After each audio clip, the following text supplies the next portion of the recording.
felt like you're living in a system that's just meant to keep you down? Like no matter what you do, you just can't rise above. Sometimes you want to blame politicians and you want to blame the systems. I used to think the same way until one day I heard this voice and it said, higher. Whoa. I know I don't talk like that, so I know it didn't come from me. And I heard it again, it said,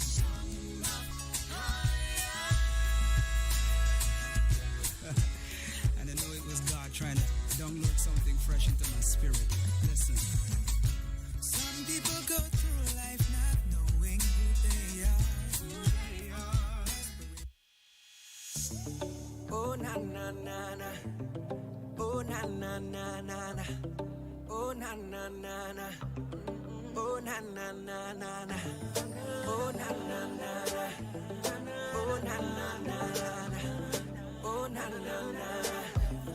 Oh na na na na. If there's one thing that I know for certain, one thing that I know for sure, yeah, I can't get enough of you. Girl, I know that my love ain't perfect. I've made mistakes and I'm sorry. I am so sorry. The truth is, yeah. Baby, my love is eternal. Baby, my love is eternal. Oh, it's eternal. Oh, yeah, yeah, yeah.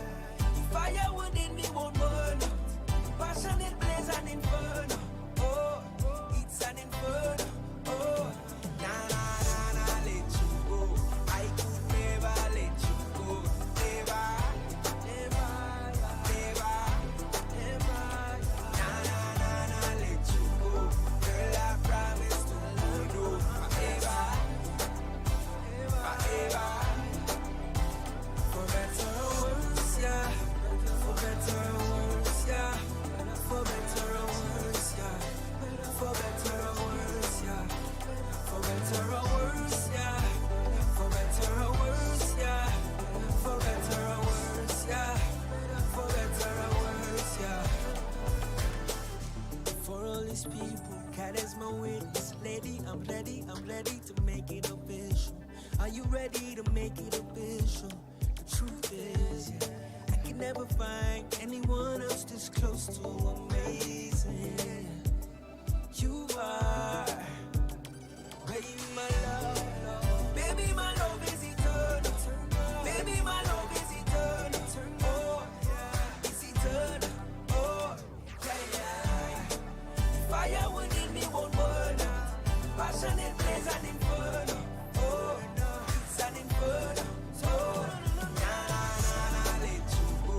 I could never let you go. Never. I could never. Never. I could never. Nah, nah, nah, nah, let you go. Girl, I promise to hold you forever, forever. For better or worse, yeah. For better or worse, yeah. For better or worse, yeah. For better or worse, yeah. For better or worse, yeah. For better or worse, yeah. For better or worse, yeah. For better or worse, yeah. Baby, my love is eternal. Baby, my love is eternal. Oh, it's eternal. Oh, yeah, yeah, yeah. The fire within me won't burn out. Passion it blaze an inferno. Oh, it's an inferno. Oh, nah, nah, nah, nah, let you go. Becoming one. For of this reason, a man shall leave his mother and father and cleave to his own wife, and the two shall become one flesh. Becoming One, a program designed to strengthen marriages, challenge couples, and reignite our passion for loving godly relationships. Join us as we discuss kingdom marriage principles on Becoming One, hosted by the Sabazans. Becoming One.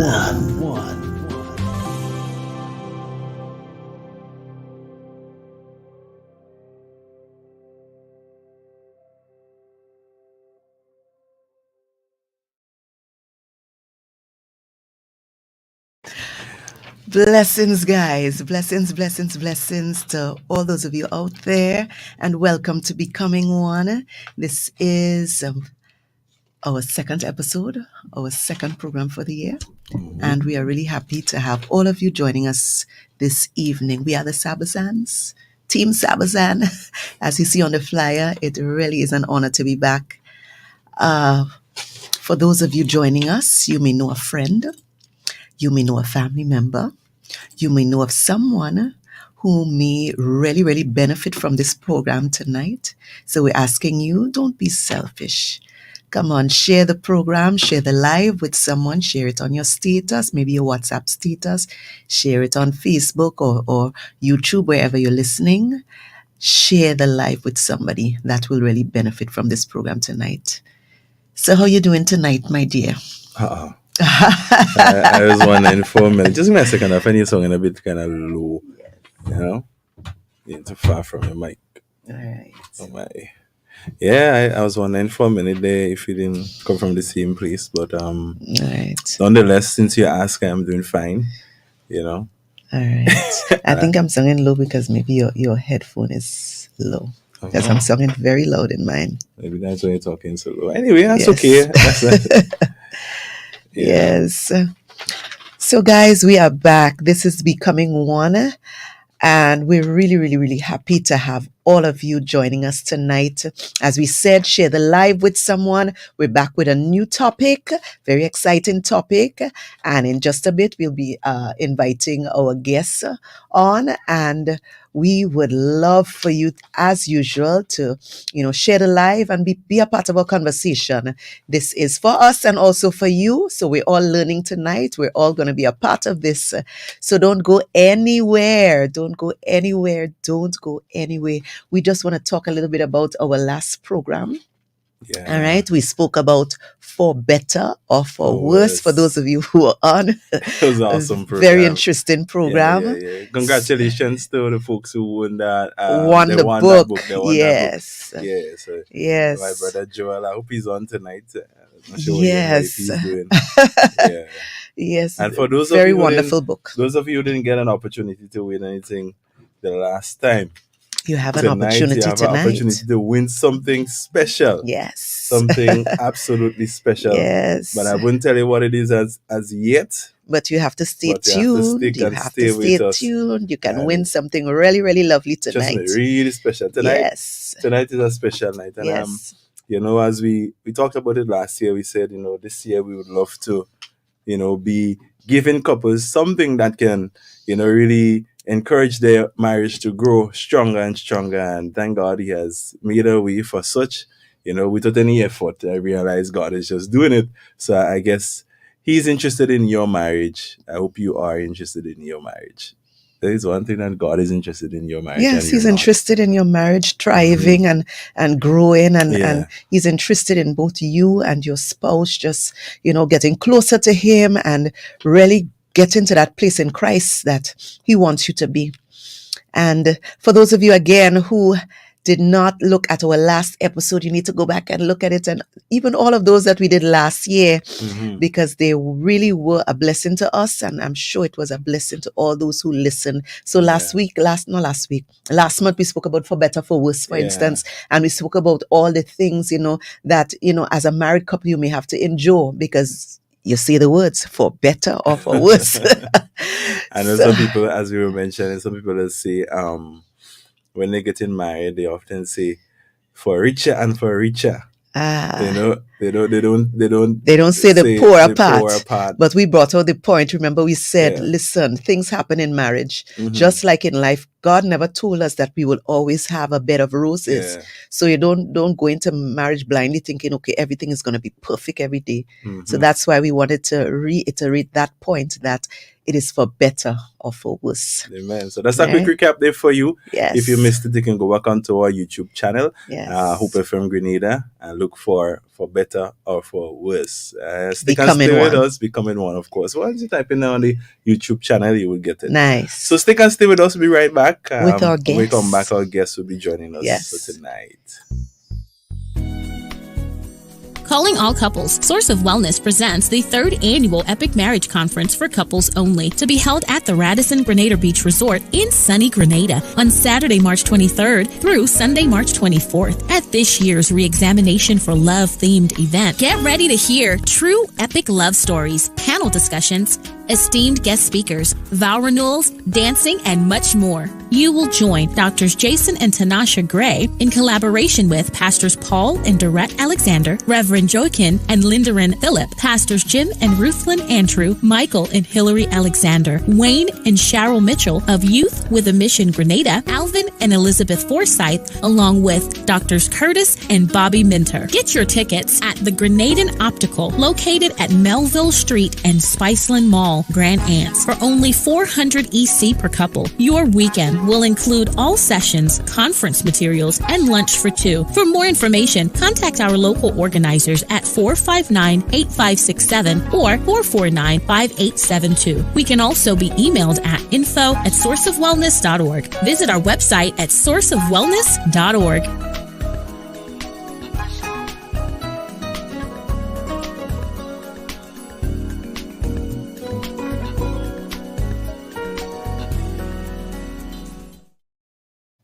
All right. And there you had it, a quick introduction to the Epic Marriage Conference. Right. You have to be a part of it. Yeah, definitely. We want to encourage you, if you have never experienced the Epic Marriage Conference, this year is your year. This year is your year. Be a part of it. Yeah. Really interesting, exciting, wonderful things are in store for you. Yeah, whenever I hear someone say something is epic, you know it's not look normal. Look out. It is not normal. Yes. All right. So tonight, let me introduce our guests. I hope they're ready. Give me a thumbs up if you guys are ready. Give me a thumbs up if you're ready. A thumbs up. Okay. That's it. And good night. Good night to you guys, Jason and Tanasha. Good night. Good night. Good evening to you. Awesome. All right, great. Well, these faces that you guys are seeing here are no stranger to Hope FM. Not at all. In fact, they are looking a whole lot younger tonight, Jason. I need some of the water that you're drinking, bro. I need some of that water that you're drinking. You gotta send me a bottle of that water. That's called stress-free living. What is it called? Stress-free living. Wow. All right. I hear that. I have to label that on the bottle, stress-free living. I like that, don't you think? All right. Well, Jason and Tanasha are they're not a stranger to us here in Grenada and Hope FM at the same time. The Epic Marriage Conference. This is the founders, and this is the 4th time we having that. You conducting it here? Third time here. Yes, Third time here in Grenada. All right. But Jason and Tanasha, they also are authors, and I mean they are the best people to tell us a little bit about themselves, you know. So in a nutshell, as we see, I would allow you guys to just reintroduce yourself for those who are seeing the faces for the first time. Just reintroduce yourself real quick in a nutshell. Well, I'll introduce Jason and he can introduce me. Okay. That's what I like about that. Love this. So, of course, Jason is the husband of one wife and the father of 3 young men. He has a background of being a technician. One of his gifting is administration, so he does that quite well. And, of course, we're authors and marriage advocates. Right here, we live in Atlanta, Georgia, together in beautiful city. Yep. Man. And I would like to introduce my lovely wife of 20 years, Tanasha Gray. She's an author. She's a Christian counselor, and very, very passionate about marriages and very passionate about her craft. And she loves the Lord, and I mean that says it all right there. So together we make Team Gray, and we make the epic couple. All right. I really love this just what happened here. Yeah. That wife is introducing husband is introducing wife, and you use the words that you use to describe each other. This is wonderful. Yeah. This is wonderful. Yeah. Awesome. Yes. So guys, tonight, our topic for tonight, marriage. Are you Are ready? you ready? Yes. Are you ready? Are you ready? Really And you ready. know what? In coming up with this topic, one of the things that went through my mind was the fact that there are a lot of people out there, people out there that are saying, you know what? I think I'm ready. I'm ready for marriage. Or there might be somebody out there saying, I'm not ready. Or there might be somebody out there saying, I'll be ready in 5 years. Or there might be somebody out there saying, I don't think I'll ever be ready. But the question is asked, marriage, are you ready?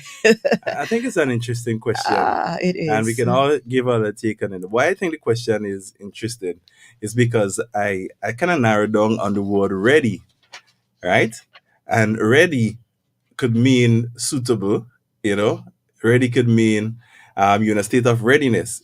It doesn't mean that you have to be married to be ready. You could be not married, but you're ready for marriage. So it applies to both married couples and those who are not married as yet. I get you. You Yeah. understand? That's the way I looked at it. That's my way I looked at it. All So right. you're planning to get married, you need to be ready. And when you're married, you have to be ready because there's some stuff you will have to deal with. And if you're not ready for that, then I think you're in for something great.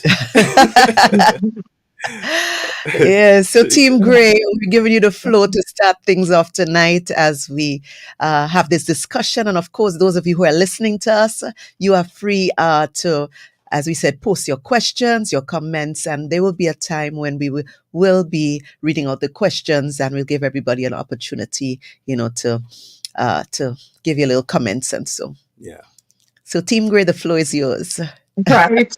All right. So the topic is, are you ready? So when I think of ready, to me, ready is a state of mind. It's almost like the equivalent to saying that I'm ready to retire, but retirement also is a state of mind. So when it comes to a relationship and you say, okay, I am ready. So what does that look like when one says that I'm ready? Well, ready means, am I already in a committed relationship? Do I have my finances in order? Do I have I given up certain things that I was doing when I was single? There's just it's like a multifaceted thing, because what one may say ready means may not be the same for another person, because I think you have to be at a level of maturity to really be able to say that you're ready, because there are some people that are married that really wasn't ready to be married and they're still not ready. They're still behaving or functioning as if they were single or something. So it's a loaded question, but it's up to the individual to know whether or not they're ready based on the milestones that they set in their life, to say, okay, these are the things I want to knock out, or these are the things that precedes, for me to get married. So it's an individual. It's individual. Some people may say, well, I'm not ready because I'm still in college. Someone may say, well, I'm not ready because I haven't bought a house yet for my partner. Another may say, well, financially, I'm not there. People have all different reasons to say why they're not ready.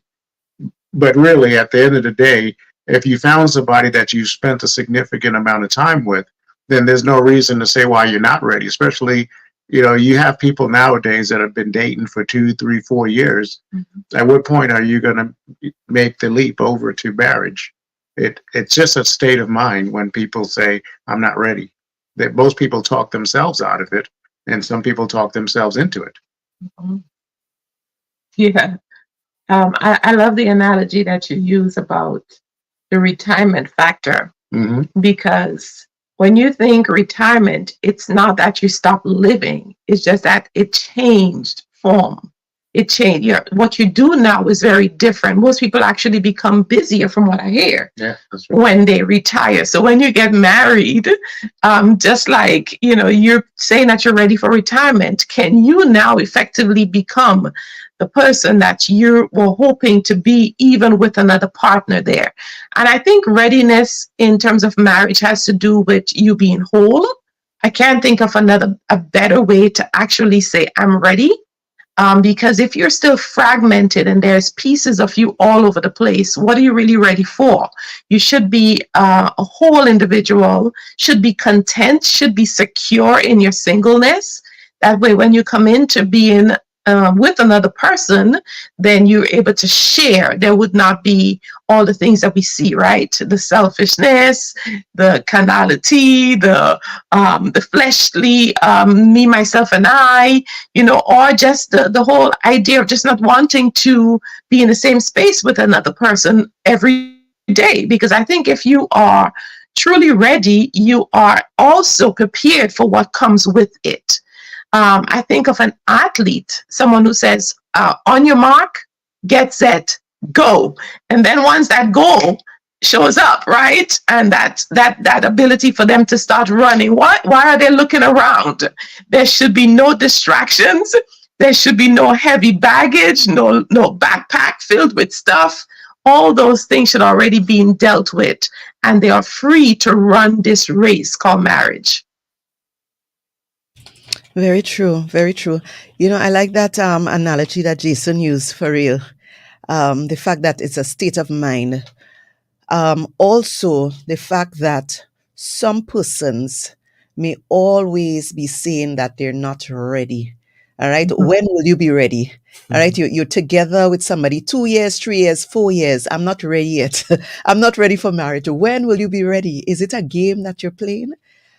This is often something, I don't know if it is something Caribbean or if it's something that is, I don't know, but you often hear somebody or person say, I am not ready. And they're together maybe 3 years, 4 years. They're living together and they're not ready.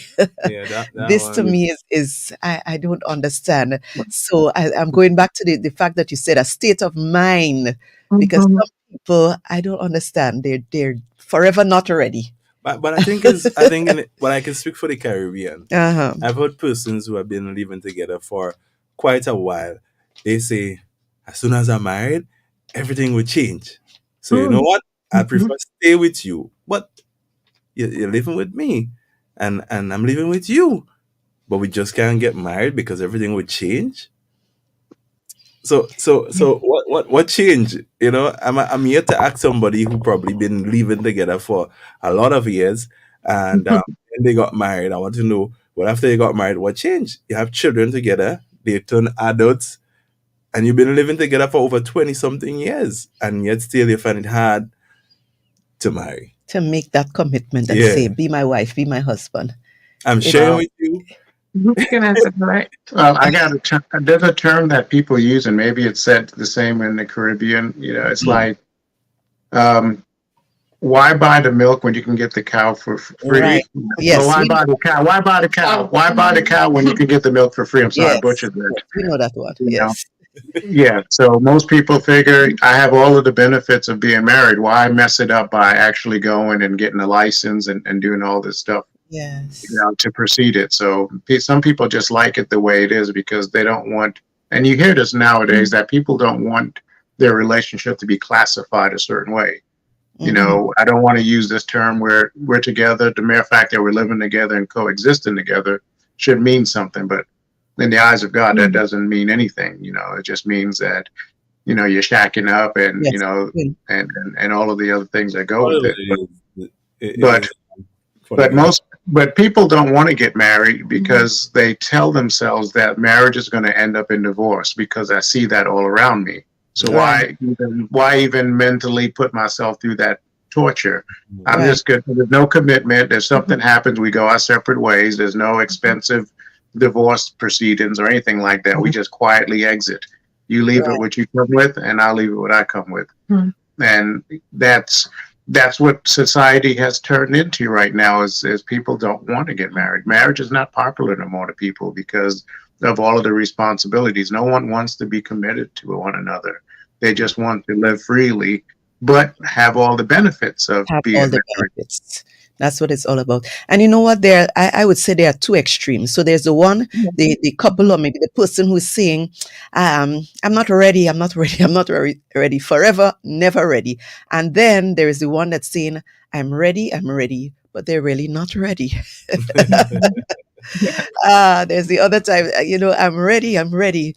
But when you, and I'm not saying this because I want to judge anybody, but you can look at somebody All right. As a mature person, you could look at someone and tell that they are not ready for marriage, especially if you're married yourself and you know a lot of what marriage entails. You Mhm. can look at somebody and say, no, no. I mean, you may not know that person in their entirety. I mean, all about everything about them, but you can observe them, especially if you know them well, you can be observant and tell, okay, you're really not ready.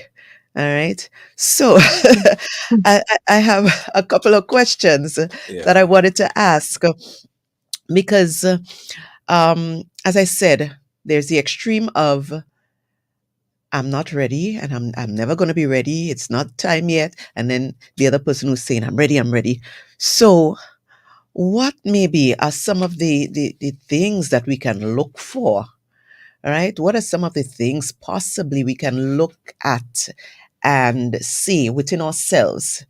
Because yes, I can look at somebody else and say, well, no, they're not ready, or yes, they're ready. But if I am an individual, a single person, and I'm out there, and maybe I might be dating, maybe I may not be dating, but what would you say? What are some of the things maybe we can look for or we can think about in our own selves to say, yes, I am ready, or maybe I am more ready than not ready, if we can say it that way? What would you say? Some of the things that we can look at, because marriage to me should come, as you said, Tanasha, rightfully. When you're going into a marriage, you should not be fragmented. You should not be that person who is not carrying something substantive into a marriage. You should be a whole. So it should not be that two broken persons. I'm not saying that perchance, God always has a way of pouring into your life. And I'm not saying maybe that God doesn't have any more work to do on you, because God is still working on us. As long as we're alive, God is working on us, and He's transforming us and making us into the person and persons that He wants us to be. But sometimes the point or the place that you're at as an individual, you are really not ready for marriage. Yeah, it's quite interesting because as we talk about readiness, the thing that keeps coming back is that of the virgins, right? You have virgins who are prepared to understand that this might be a long wait over the night before the bridegroom comes. So I'll have enough oil to sustain me until the bridegroom comes. And you have those who went looking for oil and came back and the door was shut. So I think one of the classic signs of preparedness is that that individual is ready to stay in the marriage for the long haul, that they're not ready to jump in and jump out. Perchance things don't go the way that they thought it would, that they are ready to stay all night, if you have to, if you will, to labor and to wait until things get better. Oftentimes people want a certain person to get married to. They have to have all of these things already intact. And if the person show up like, I just want to say maybe a technician or an auto mechanic person, or they're not in shirt and tie, they don't have that class about them at that point, they're not going to respond favorably to that person. Who, he, she, I don't want her. But you don't understand that they're a person being formed, even with you. And we can talk about ourselves. When we first got started, Jason was an individual who worked at the county. He wore this bright yellow, bright orange shirt that, will shock you when you see it. He looked like a big tangerine. He had some weight on him and he really looked like he needed work. When I saw him, I thought, there's some things I don't really care about him, but I'm in it for the long haul. I already said I want a husband for keeps. I don't want just a husband who can give me my green card as a person who was undocumented in the US. I want someone who I can be with for the long haul. And now I'm thinking back again, the virgins. Are you in it for the long haul? Can you stand to wait until things get better? That's a hallmark of someone who is actually ready. All right. All right. Now you're talking about the person who is in it for the long haul, and I think a lot of people enter marriage, or even before they get married, they're thinking, okay, I'm getting married, but they never think of the fact that it is for life. So in their minds, should anything go wrong, that's it. They're thinking, some people are already thinking about, should anything go wrong, divorce is the first way out. And it makes me think back at primary school. I don't know if maybe at primary school or at secondary school, when you went to school, you had these, you probably had a friend and you're good friends today, and something happened and we're not talking to each other. So it's like, or you have a boyfriend and you figure, something went wrong, and you break up today, and you get another boyfriend, or you have another friend because you and your friend not on terms. But it's not like this friend thing, primary school and secondary school kind of friendship. Marriage is for a lifetime, and I think some people just don't get that in their heads. I think we need to talk more about the importance of sticking together in marriage. It's not about today we good, tomorrow we have a little quarrel, and that is it. Divorce papers down the line. Marriage is for a lifetime. People need to understand, right? If you're saying that you're ready for marriage, just have in your mind and understand that this is not 2-year-old and 3-year-old kind of friendship, second teenager kind of relationship where you could just, you're together, you're together today, and tomorrow you break up. The next week you're with somebody else or something. The foolishness of youth sometimes. But we have to understand we're in it for the long haul. Oh yes. Well, I'll be very quiet tonight, boy. You listening? No, yeah, I'm just listening. I mean, because absolutely, absolutely. People condition themselves again. Like I'll repeat that. To tell themselves that they're not ready. So what are some of the signs that people say, well, I think I'm ready? Well, number one, again, am I ready to be able to coexist with somebody in harmony? Right. Am I capable of providing for that person? Because there's some roles that husbands and wives have. I mean, whether you like it or not. Yes. No one wants to pick up a partner and expect that we'll just figure it out. I mean, there's just some inherent roles that a man has and a woman has. I mean, obviously you talk about them ahead of time, but sometimes you don't. But the thing that people don't think about when marriage kicks in is, what does it look like 5 years from now? What happens when, we have children that may not be normal in a sense? What happens if a child gets killed or die? What happens if a child gets arrested? What happens if I lose my job? Or what happens if I get sick? People don't think about those things. Most people just want to bail out because it's just too much for them to handle. So psychologically, most people go into marriage not really knowing the impact that it will have on your life. Marriage is significant, just like divorce is significant, but marriage is really significant because you got two people coming together, two people from different walks of life. And a lot of times you think you know that person that you're getting married to, but you don't, because you haven't been put into a real life situation where you have to test each other's personalities, especially when it comes to something that could be very detrimental or traumatic in your life. That's when the rubber hits the road. And a lot of times people don't think about that. A lot of times you're dating someone and it's all fun and you're hanging out. And you're like, boy, I want to get married. And then boom, it kicks in and then life happens. Then you realize, I wasn't ready for this. I didn't sign up for this. I didn't expect you to get sick. I didn't expect for all of my money to go towards paying off your student loans. People don't think about those things. So again, it goes back to what I'm saying. It's a mindset. And you have to condition your mind to say, you know what? I'm going to finish this until death do us part. That's the goal. Obviously, if you get locked up and you charge for murder or something, then yeah, we have to do something different. But anything outside of that could be fixed, But you just have to condition yourself and be in the right headspace and say, okay, I'm ready. Now, if you're not ready because fear, now a lot of times people are not ready because they're scared. They're scared of commitment. They're scared of the unknown. They don't know because there's no book or no manual. There's plenty of books on marriage, but there's no books apart about our marriage. Our marriage is being written. Our marriage is being written right now as we speak, just like your marriage is being written right now as you speak. And only God knows what the end looks like.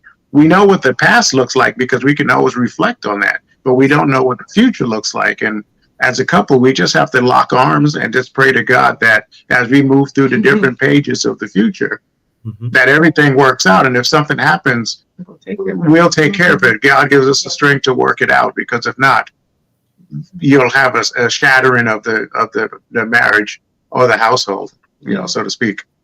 And the question I would ask, based on all the things that Jason said, is, are you ready to be known? Are you ready to be fully known? And the next person should say, are you, I am ready. The next person should respond, if you're ready to be fully known, then I am ready to fully love you. All right. No matter what side you show, right? I am here for it because I want to know you. And when you finally show your colors, your different sides and shapes, right? I should be willing to love you even more, because now you're being fully known, fully transparent, fully vulnerable and authentic. And I'm here for you. So please know that I'm ready to fully love you even more than I love you today. So we have a question for those listeners and viewers, and even we ourselves on the platform. 20 years ago when you got married, do you think you were ready? I asked myself the question. It's going to be 15 years this year since we've been married, and we ask ourselves that question before coming to the program. Do you think you were ready when you got married? And how did you know that you were in a state of readiness? Yes. And I want to answer that question tonight truthfully, not gonna go in, and pretend like if I am the best. I also noticed one of our viewers also answered the question even before we asked. But go ahead. Yeah, I will get to the viewers in a time. Yes. But as I reflected, I felt like, and I said it before, the past 3 years of my life, I believe I have just started learning more as to what marriage is really all about. There were so many things I wasn't aware of, and I don't believe that I was ready. But can it be truly ready? But I don't think I was ready. My wife and I weren't living together, anything like that. So the scenario we mentioned earlier on doesn't fit us, our situation. We were apart, and then we came together when we got married and moved into a house together at that point in time.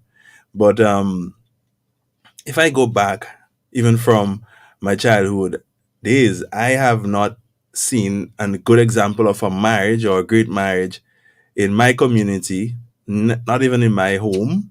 As I was telling Ms. Gray the other day, that it was just last year my parents got married. You get a picture.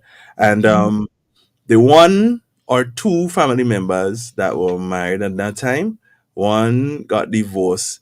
I think it was about 6 weeks after they became married. And the next one stayed in abusive marriage for a lot of years. Up to this day, they are still in that relationship. So I didn't grow up around marriage and so forth, and I didn't have anybody to teach me anything about marriage. The idea crossed my mind about common law relationship, which we know is very common, and how the court now has said to most people, well, if you've been living together for a certain amount of years, you could consider yourself to be as good as married according to the state, but you have not signed anything and went before God and sealed it in that particular way. But after a certain amount of years, they see you as married. But I'm not too sure if in Grenada, if it's that's how it is actually in Grenada. Okay. Yeah. So they recognizing, the state now is kind of recognizing common law relationship. But I'm saying, okay, fine. I didn't grow up in church. No, I end up in church. And in church, they started talking about preparation for marriage. And I can remember these 5 pillars that I was taught, and a book that I read, and I thought to myself at that point in time, hey, I know about this thing, man. you know. And I think the whole thing for me is that, okay, fine, I came from a background where I didn't see much example, any good example, matter of fact.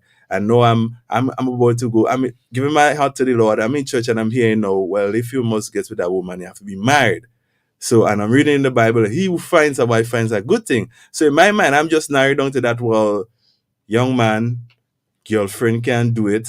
I want to be intimate and beyond. So I think the best step for me now is to get married. So, you know, automatically as a young man, the conversation I'll be having with a young lady is, I want to be ready. I want you to be my wife.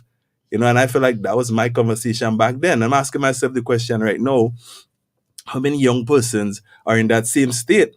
You understand? I mean, it sounds like simple, but to me it's a big deal. And you know, years gone by, and I felt like, again, what did I saw as an example? My parents tried to build a house. What I felt, oh, as a young boy, I need to have a car. And then again, the example of having children and all of that. And you would talk about things the best way you know how to, until you realize there's a deeper something that you should be working on when you think about marriage. It's not only you know, getting stuff or the house, the car, vacation, Acquisition of you know, things, physical things, having yeah. the nice jewelry, a beautiful ring, clothes, and all this extravagant And the stuff, title. which does not really make your marriage ready. I believe it's more what you know. You know, we talk about we love, but do we have the knowledge to really love? Like that crazy thing you just talk about there. When you see my ugly side, would you still love me? Mm. You know, in the beginning, a lot of people focus so much on all the other things, but when that side come out, they feel deceived. But you're not really deceived. It's just that you never went deep enough to find out the truth. And the situation probably didn't present itself so that these things can surface so you can see who you're really dealing with. And then what do you do then? You know, so for me, I didn't feel like I was ready. You could tell me if you thought you was ready and why. I give my reason why I didn't feel that way. You know? Yes. Well, at the time, I think I was ready. I Mhm. think I was mature enough. I don't think that I knew everything that I needed to know, because now, as you said, for the last couple of years, I think I've learned so much about marriage that I really wish I knew when we were Say first that getting again. married. And I think this is the case for a lot of people getting married. I think that's the case for a lot of people who, um, you know, maybe young, maybe even older. You think you know a lot about marriage. You think you know, or you have what it takes, right? And, you know, by the way, I don't think anybody is ever, Ever totally or ready. yes. Fully ready. I get Mhm. that. Yeah, I That don't was think good. that, Life is yes, changing. because there are some things that you will learn. And there are some things that you must, when you get into marriage, you will actually learn. Yeah. Even if you've heard about some things, That's what some it's people a are afraid totally, of. yeah, it's a different thing when you know, it's like studying to become a doctor or whatever it is. Mm. When the practical comes, it's like, oh my gosh, it's a whole different experience than just hearing Theory. about it or reading about Yeah. it. Right? So I believe I was ready, but as I said, It was knowledgeable. I was not very Very knowledgeable, knowledgeable. Yeah. right? And and that's why we want to encourage people. That's why we have this topic today. Are you ready? Mm. We want to really incite in people, ask questions, find out things, make yourself ready. As Tinashe said before, you should be going into a marriage more whole than broken. Right? There are so many people who have been through things, right? Psychologically, mentally, maybe you were Yeah. abused, maybe things that you're thinking that, okay, I get married and I get married and all of it just goes away. That's not But the when you story. get married, that's when everything Comes out. everything comes out, because Yeah. you're exposed. It's you and your spouse. All right. You're as Adam and Eve were, you're supposed to be naked and unashamed. Not everybody wants to be that way. But Jason, Everything let is me hear you, bro. exposed. I love when Jason speaks. Being ready. No offense, that's my Well, boy. I love when he talks. You know what I mean? I'll just say this: 20 years ago, when Tinashe and I, actually 21 years ago, I should say, because we've known each other 21 years ago, I had came out of a divorce here. So there was a short period of time before I got remarried. But the thing about me is I've always wanted to be married. I like the feeling of being married, although mentally when I look back on my life and some of the things that I've done, I really wasn't ready because I wasn't willing to let go of some of the things that some of the behavioral habits that I was doing. But in my mind, I said to myself, oh yeah, I'm ready. Number one, I got a house. Number one, I got a job. I got the two. These were fundamental milestones that I said to myself mentally, that I won't get married until I get these things done here, thinking that would make things better for me. I also said to myself, I don't want to have children until I hit a certain age, because in my mind, I'm like, okay, I want to be married with kids by the time I was 30. Well, I made that goal as far as being married, no kids, but I was married twice by the time I turned 30. It's not what I wanted. But when I look back on it, I felt like I was ready, but I really wasn't ready. I wasn't mature enough. I looked at marriage like how my parents' marriage was. They were together, they hung out, they did things, only from the vantage point that I've seen it. When I look back on it, my parents' marriage wasn't all that great. They were just, they were companions more than anything else. But in my mind, that's the closest and best thing I've seen, because the alternative was a lot of my friends growing up were single, came from a single broken home. So at least, my parents were married, not shacking up together. So those were the optics that I was seeing. So of course, when I got older, it's like, yeah, I want to do the same thing. I want to get married and I want to take my wife all over the world. I want to do this. I want to do that.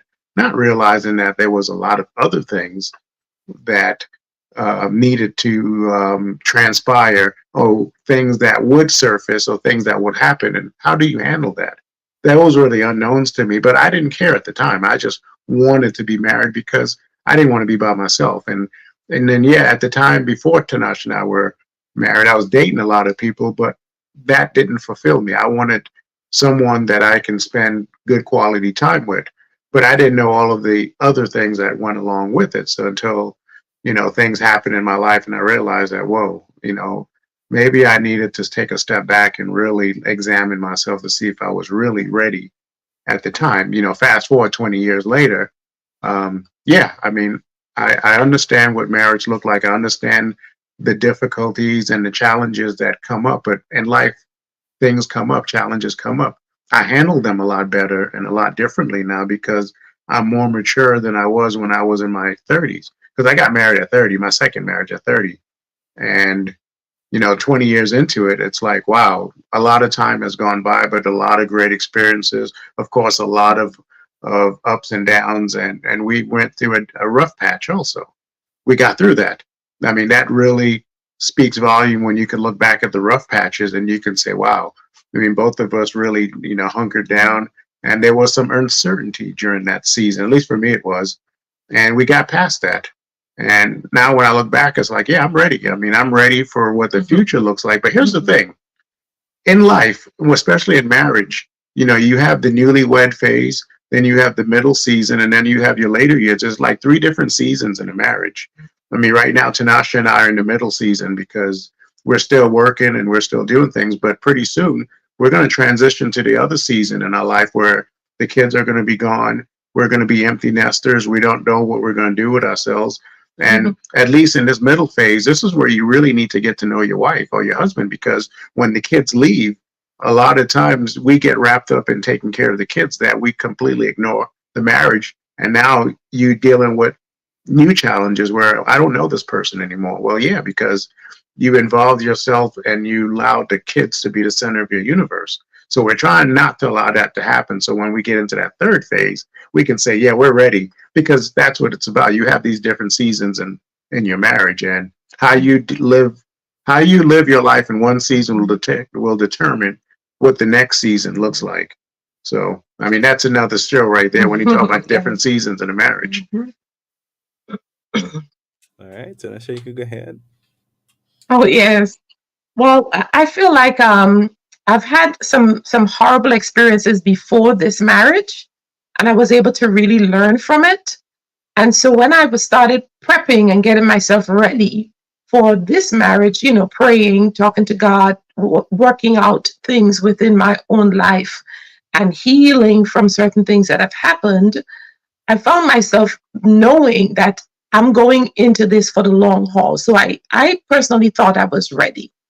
I thought I was ready enough to get married, only if I believe God called us together. Only if I believe that, right? If there was a shred of doubt in terms of, is this person the right person, after praying, seeking God, asking other people for their own prayerful understanding of this connection that I just made. If I heard no, and if I heard, certain things, I would not go, because my prayer was, God, if this is not the person, I want no part of it. I believe you. Your best is for me. I've already been through a horrible marriage once, and I do not want to make a mistake where I have to come back to God asking for forgiveness all over again. So I feel like I was ready, not ready for the challenge per se. If I had to choose and pick them off the shelf, it wouldn't be the epic event. It'll be something else. But I wasn't ready for that challenge. However, and a part of me felt like I was ready for a major challenge, because one of the prophetic words I received when I was asking for prayer was there was going to be something major that was going to happen throughout in the marriage. It's going to be on a different scale than what I've experienced before. So when that time came, I actually remembered that prophetic word and was able to stand on a word that was given 12 years prior, when I would just heard of Jason. Does that make sense? So I felt like, together with the prayer response that people gave me, I said, go to the Father, intervene for me, pray, intercede, ask God if this is good. If it's not, I want no part of it. And the word of the Lord came back that it was him. So I felt like I was ready to run all the way through. No matter what came, I was going to be able to run through troops, leap over wall, because God said. So in my case, I felt like I was ready. When I met Jason, he, seemed like he had certain parts of things figured out, but I knew God was going to fix the rest. And so there was this great hope in me that let's go, let's get in. I'm good to go. And whatever comes, I believe God is going to keep us, because there's this foundation of love. Awesome. And the thing is, a lot of people, that part you just stated there, we married and we look for perfection. It's sad, because at the end of the day, really and truly, there's no perfect individual. And at some point, something is going to rub you the wrong way, and you will have to deal with it. A lot of times, we are so forgiving and, merciful when we're in the courtship and dating. Yes. And we are selling ourselves as, that's okay, I love you, Yeah. that's cool. And then you end up in marriage. And that's the thing that some people actually say when they married, when they get married, people change. And I think that's what they're talking about. That's why some people have this fear about marriage. But again, if you do the thing God's way, you'll never go wrong. And that's not to say you wouldn't have challenges. For me, like, things I never really paid attention to or saw as important in my life, probably patterns, things that I dealt with in my childhood, and never really deal with it the way I'm supposed to deal with it, so that I can, have the victory over these things. They would surface again now that I'm married. But, in the process of getting ready for marriage, you don't get a lot. Well, at least for here, I'm not sure about other parts of the world. I would long to have like a marriage school where a person could come to for like about a good 2 years. Preparing for marriage. Just, you know what I mean? You come and you sit. You don't just come, and it's not just about because you can't fully understand another individual. But let us examine some possible situations, and let's look into your life, not no crystal ball thing. Just look at your past and see some of the weak areas and how it can affect you in your marriage and so forth, things you may take for granted, I've heard and seen people who they just pretend like things is all right, and they go into the marriage thinking that they are ready, and when they're there, boom, the same thing that they looked at and say, That's all good. Mm. No, all of a sudden is a biggest problem. You can't stand the individual for that. You can't stand your spouse for that. But you had an opportunity to say, to deal with it. I don't like it. Yes. Let us deal with it now. Yes. I am not going into that marriage if you can't fix this thing and you're not willing to work on it. You know what I mean? And some, they do a great job and hiding and pretending very well. So the spouse see them as Mr. Perfect and Mrs. Perfect, and then they get married, and all of a sudden all the flaws comes up, and the individual now is asking himself, did I make a mistake? Who did I get married to? You know? But that's where maturity comes in, and that's why I think, and I will be forever saying that marriage is for mature persons, because if it is that you cannot, even with the surprises and things that you did not expect, you have to be able to deal with them. Okay, I want to ask Tanasha a question. She said that marriage is for mature people. Tell me in your own words, what a mature person looks like when marriage, marriage is concerned. Right. Yeah, so the whole idea, and I believe what you said, Linnell, to a point, but I would want to add to that, because it's not just for mature, because it's not a matter of a person being immature. Immature, sometimes they're just wounded. Okay, I get you. So marriage is truly for healed people. All right. Whole people, yes, whole individuals. Okay. So a mature person may be someone who knows how to talk through things, how to work through differences. They're not turning their back on issues. They're able to, we say, confront or address or have the talk. They're able to call the meeting. And if it's not going well, they're able to say, okay, no one's listening right now. I think we should come back to this conversation another day. When we say maturity, we're meaning someone who is maybe intelligent enough to admit to certain things, not always saying, well, making excuses or trying to enable issues, but they're willing to deal with things. I think that would be some of the definition of maturity, growing enough to be able to stand strong in the face of adversity, versus a weakling or a weak plant, right? The storm come and it knock you over. You know, you're blowing all the way out, but someone who's fully rooted, grounded, established, and they have their roots sinking very deep, they're able to handle some tough times. That's what I would look to as maturity, because when the hurricane comes, you can't get uprooted. You gotta, sink even deeper. When the drought comes, I might be looking dry on the top, but my roots are going deep in the bottom. All spreading far and wide.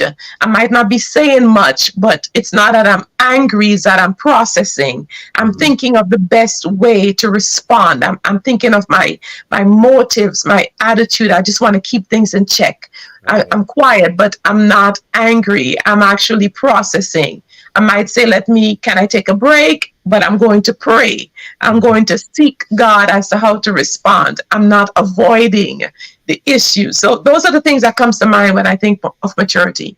Yeah. Oh, awesome. I just felt led to ask you that question. Awesome. And I like the word that you use, healed. Marriage is for healed individuals. Yeah. I like that word. So if we have two broken individuals who are, they always running from their issues, but yet still they are currently married.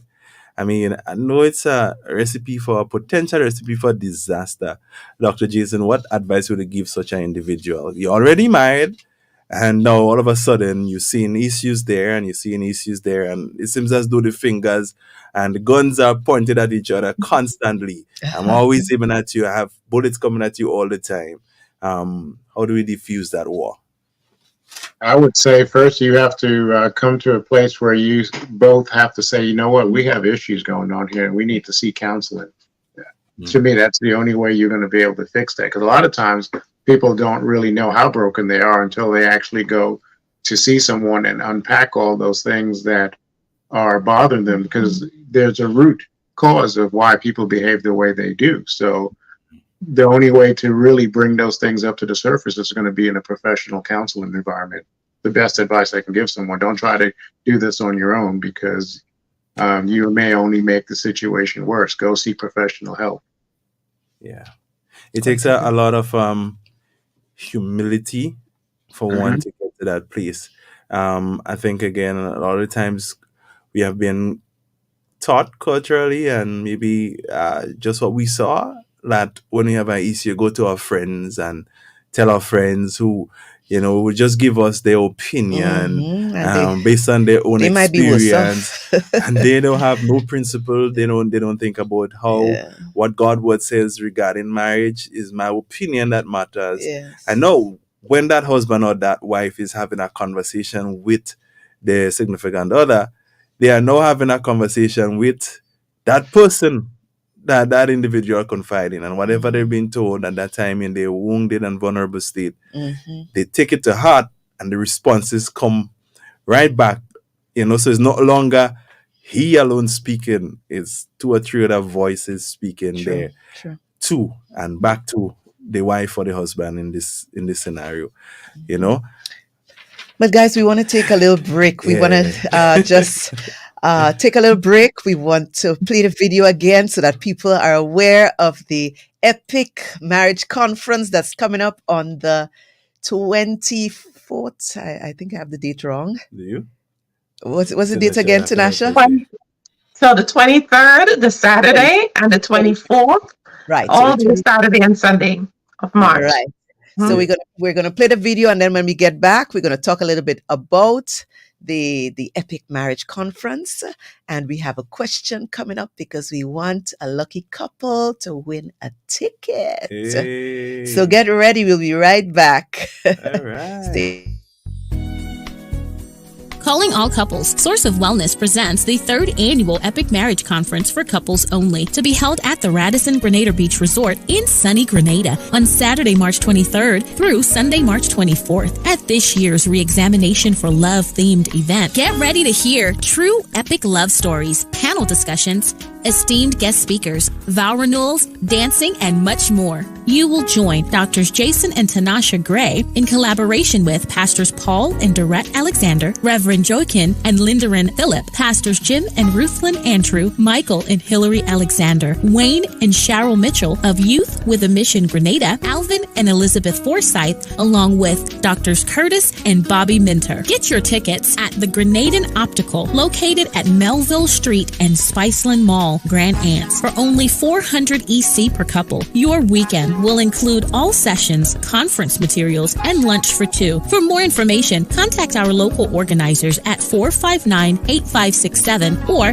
449-5872. We can also be emailed at info@sourceofwellness.org. Visit our website at sourceofwellness.org.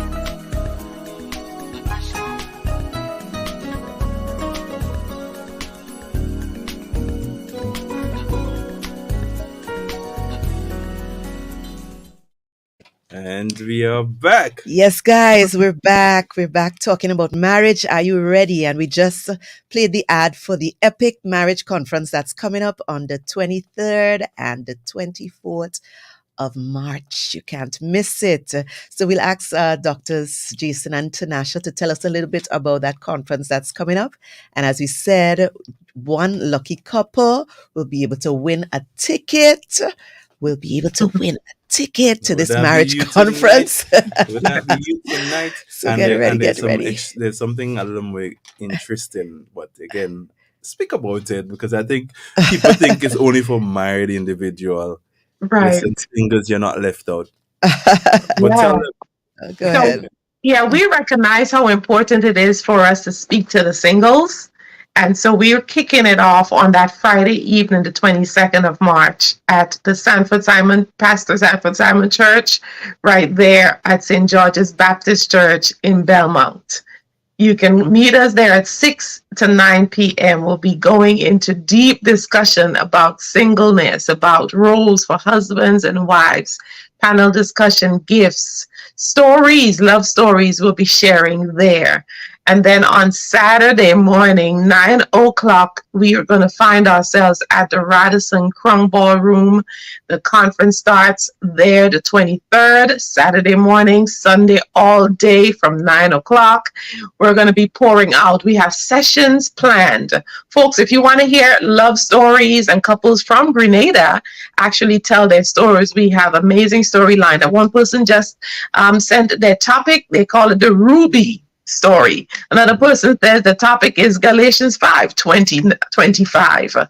Another person says it's about infertility. So there are different topics you're going to hear that couples are actually speaking about when it comes to their love journey. And Jason and I truly have a host of different experiences that we're going to share. We're going to talk about the little foxes that spoil the vine. We're going to talk about the inner healing and the reason why we need to examine ourselves so closely in marriage. All these different things are planned with you in mind. We want you to come out, enjoy from the beginning all the way to the end. We have vow renewal, dancing. We have a saxophone player who's going to really showcase his talent and get us in the mood to dance. And so we want to be able to come ready to receive, and we're going to give bite-sized spoonfuls of love and spoonful of hope and faith for those who are needing different things. We're wanting to balance it out. Awesome. I'm excited already. Yeah, it's going to be, this is our third year back down in Grenada to do this. And, we're going to have a good time, just like we have done in the past, getting together and just really just talking about the ins and outs of marriage. And, of course, this being re-examination.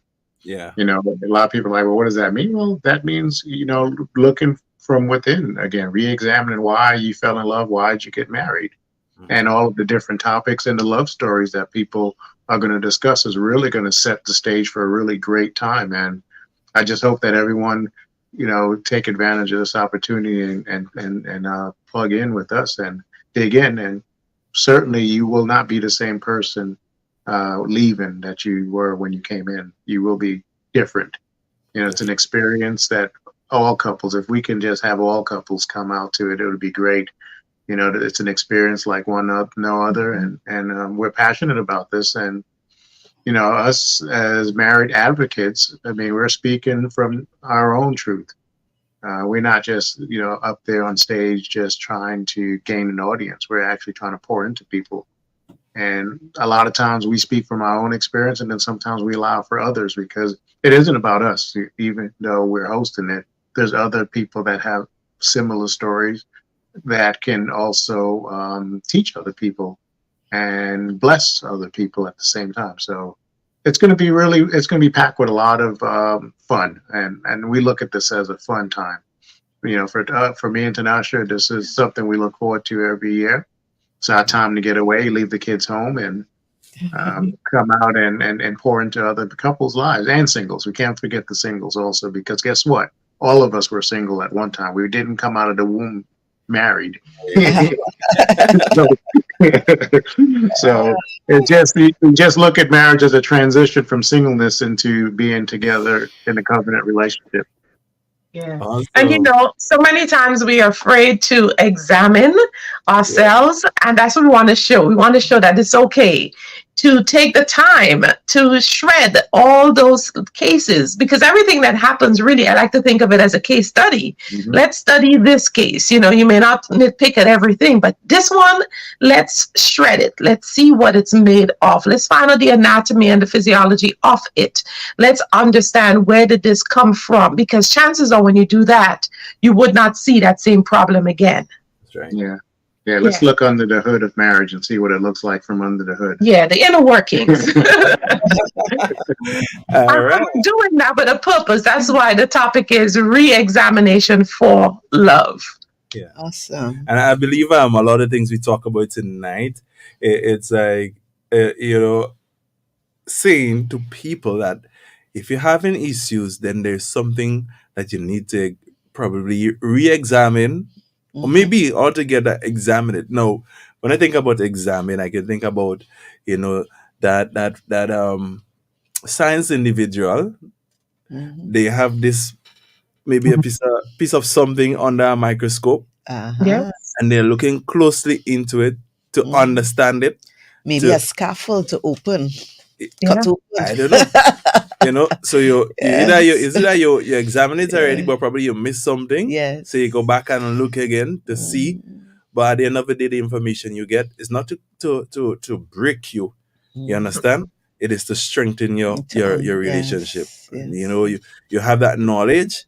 it makes a whole lot easier to love, you know. And some things you may have to accept, some things you may have to say, no, that got to go, because they said helping us, it may be in you, it may be in the other individual. You know, sometimes, just as Jason said earlier on, people are trying to do it by themselves. But you could only use your limited resource, whatever is in your head, unless you get some new information to replace any lies that's there, or anything that is, you know, false, anything that you might be thinking is truth, but is really far from it, that is messing up your life. You need new information to change something. That's where the mind, renewal of the mind comes in. The word of God tells us to be renewed, be what? Transformed by the renewing renewing of of your your mind. So when we do that, you know, it is applicable to marriage just the same, you know, and that's why I try my best for the last 2 years or so, or 2 years and a half, to try to read a book on marriage at least every year. You know, do something. If there is a course offering, attend a conference, anything, more than once if possible. Make that effort to get information, to be in a circle with people that maybe been down that road far ahead of me, you know, They have some who knowledge. is willing to share information that I can, you know, say, Really? I can have that aha moment, you know, and I can make some Learn from necessary it. changes. If there be, maybe I might find a friend who is serious about marriage and wants to pour into me. You never know what God will do. But when Jason says, you wouldn't leave the same way you come, you wouldn't know until you are 10. Right. You know, you have to be there to know that. Hey. So guys, a lucky couple is going to win a ticket tonight. We have a question for you. So first of all, you need to put the number up on the screen so people can see it. And people will not get ready with your fingers. Let me tell you guys, don't get ready with your fingers to type the answer. Oh no, we're not taking text. You have to call. You have to call. You have to call. We're taking. Nobody know we Let's don't establish take that. We don't want nobody getting vexed with us. We want to hear your voice. All right. So, yes. So we're gonna put a number up, and you'll have an opportunity now to call. But those listening on Radio Lady Savvy, you'll need to So the number, the WhatsApp, if you're calling us on WhatsApp, it's 403-1031. If you're calling us straight on a landline, is 231-1031. All right, just remember 103.1, 1031. Okay, so 403-1031. That's WhatsApp, or if you're calling us on a landline, 231-1031. Right, here is the question. Here's the question, the big question. So the first couple to answer this correctly. That's a giveaway, man. So listen now. I'm sure that some of you or all of you have been listening to our programs. We started this program last year from January. Yeah.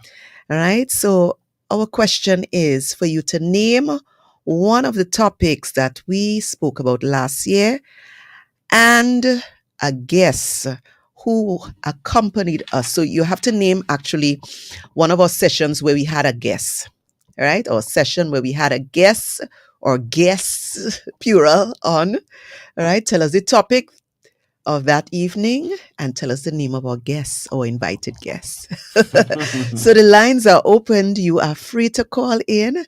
First couple to call in. Again, we repeat, you are not to text us. We're not taking any text. You have to call in on our WhatsApp line, our WhatsApp number 403-1031 or on a landline number 231-1031. All right, make sure the line's open, right? Line's open, man. Line's okay, ready. Nice. You seeing the landline from here? Yeah, seeing everything. Wonderful, nice. So in the meantime, we continue our discussion. We want to continue our discussion. Some of them probably they're gone back. They're gone back to see. On each with a different device. They're gone back on Facebook to see them sessions. And let me just take a moment here. Wow, we have a caller. I didn't want me to. Oh, okay. We have a call already. The caller, yeah. All right. Answer call. Okay. Good night to you, caller. You're live on Hope FM. Hi, good night. Good night. Good night. How are you? I'm doing good. How are you doing? Oh, wonderful. I'm doing great. All right. I'm not sure if I'm going to be correct, but go ahead. You had sessions with Bishop Esther Baptiste with the stressing flu. I'm not sure if I have to give a Oh, topic. we're talking about this program in particular, Becoming One. So we want you to name a Oh, topic that was done on Becoming One with another guest. So you have to tell us the name of the topic oh, and the guest who was on with us. I thought it was any topic. Oh No, my no, God. no. It has to be Becoming One. This marriage program. But Oh, thank you oh, oh, oh. for trying. Okay, no problem. Awesome. All right. All My right. brother Aubrey said, don't call from Trinidad. If you're not from Trinidad, Well, don't if you're call. calling from Trinidad, it means you'll have to You have fly to in, buy you a know. ticket You and have come to buy a over. ticket and come in Maybe to you be a part of should. the You want conference. to be a part of Nothing an wrong with epic that. event, maybe you should. Good night to you, my one of our good counselor, Oh, Dr. Dr. London. London, So she Dr. was Shirley good London from night to you. Trinidad. Blessings to you, Dr. London. Excellent Yeah. counselor. Good night to who else? Uh, Jim uh, Andrew is on. He was Jim. commenting quite a bit earlier on. He gave his Yes, 2 I think he's cents one of here. the persons that will be on Yes, at the him and his conference. Him wife. and Ruthlin. Yes, He Minister left a Ruthlin good. Andrew and Jim You see, Andrew, he said and marriage is work in progress between two individuals getting to know each each other. other. Yeah, All right. guys, the We have line's some open other still, eh? friends on. I'm seeing Yeah. Burnell. I'm seeing All right, Dennison. we got another caller We have here. another call. Let's take a good night to your caller. Good night. Good night, caller. You're live on Hope FM. All right. We're not hearing that caller Yeah, at it seems all. as though we Uh-oh. dropped that caller. Oh, no. Call back. Call back. Yeah, feel free to call back. Call us on the WhatsApp Come number on, also. call. WhatsApp or landline. The numbers are up on the screen for those of you listening on our frequency. Again, I'm repeating the numbers: 403-1031. That's for WhatsApp. Only. Please don't call that number straight. Yes, You will not get WhatsApp anybody only, to pick up. 403-1031. Or you can call us on the landline 231-1031. All right. Yes, so we're saying good night again to all those of you who are on the chat. Yeah, my brother Rodney. Kelly Ann St. Bernard, Brother Aubrey, The, right? Rodney. all my friends on my Facebook page currently. Good night to you. So many of you guys. Yes. Sean, that's to come, man. Every one of you guys locked in. It's a pleasure to have you with us. Without you, we don't have any program. We'll just be talking to ourselves. So once you're here, we want to let you know that we really appreciate your presence. Yes. Please take an opportunity to subscribe to our channel if you haven't done so as yet. And you can also share with a friend. They say sharing is caring. So, show that you care. Especially share with a married individual. And even though someone's not married, they can still benefit because yes. What? Maybe when you listen to this conversation, you're learning for the future. It might bring something into your mind like, oh, you're learning for the it's future. not that I should just say I do. Maybe there's something else before I say I do. Yes. And actually there is something else before you say I do. You're preparing. Preparation is key for success. You won't fail your exam if you don't prepare. Go in there with that empty head. Ow. It just won't work, right, Jay? We got in some Right, yeah.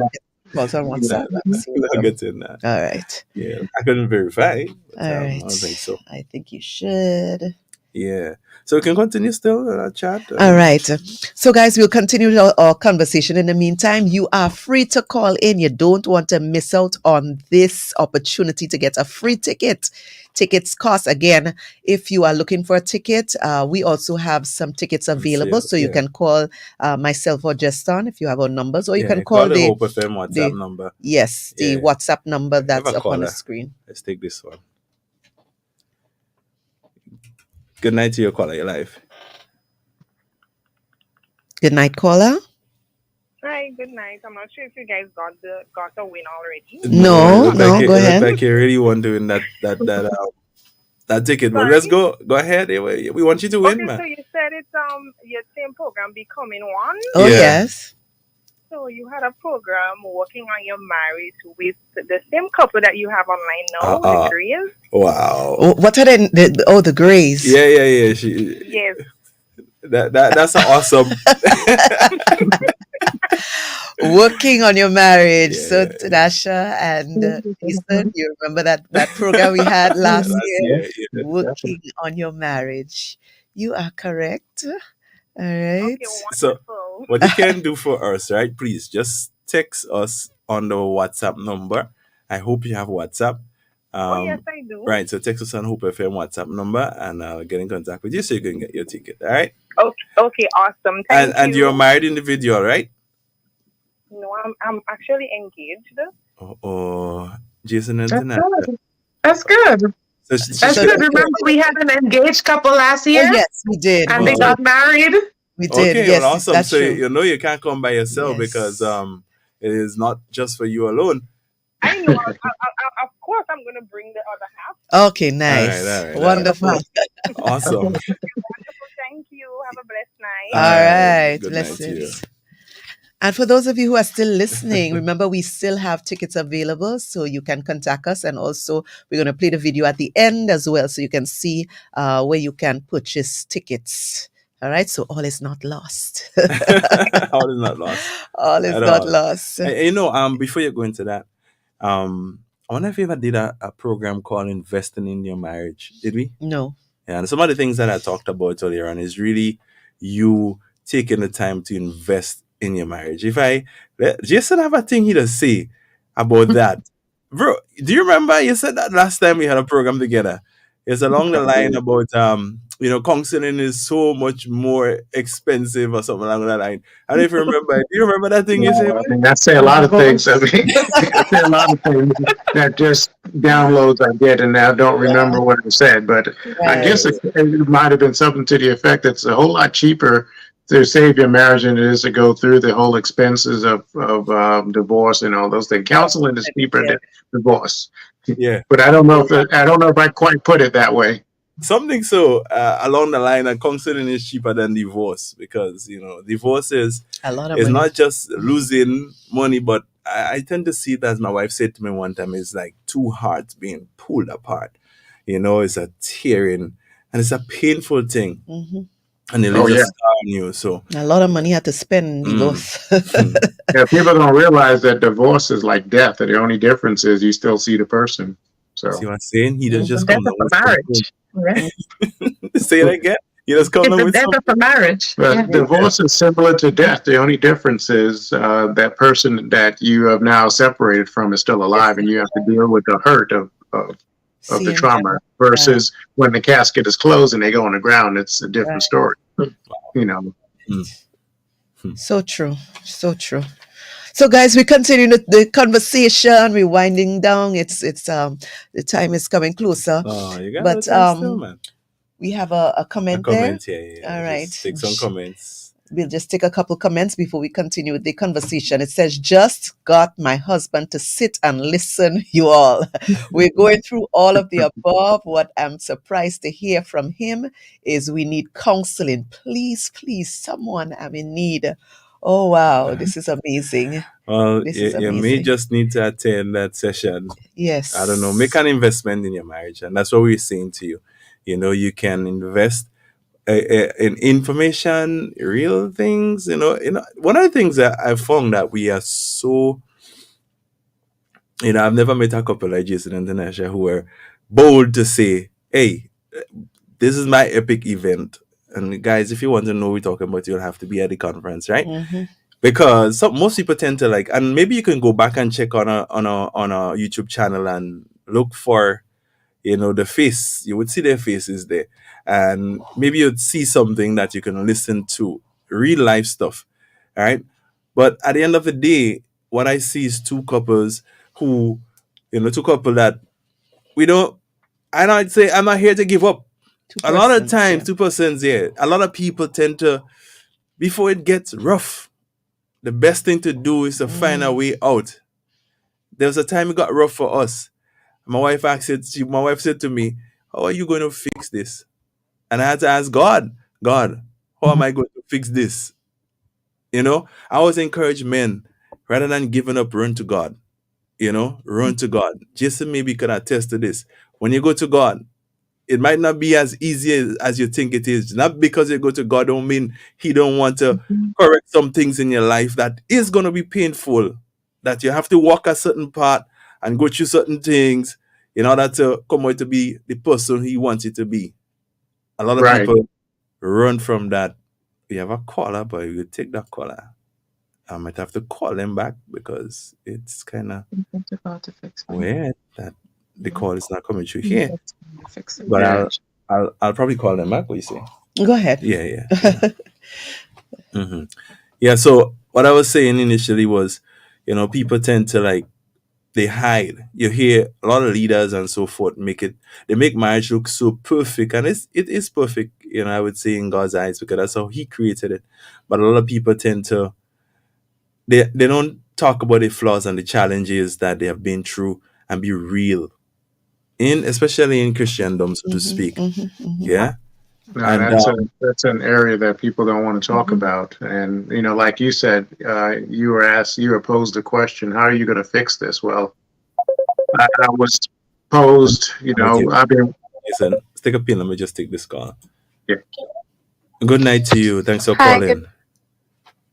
Hi, good night. I'm trying. I'm not sure if it's gone already or if it's still there.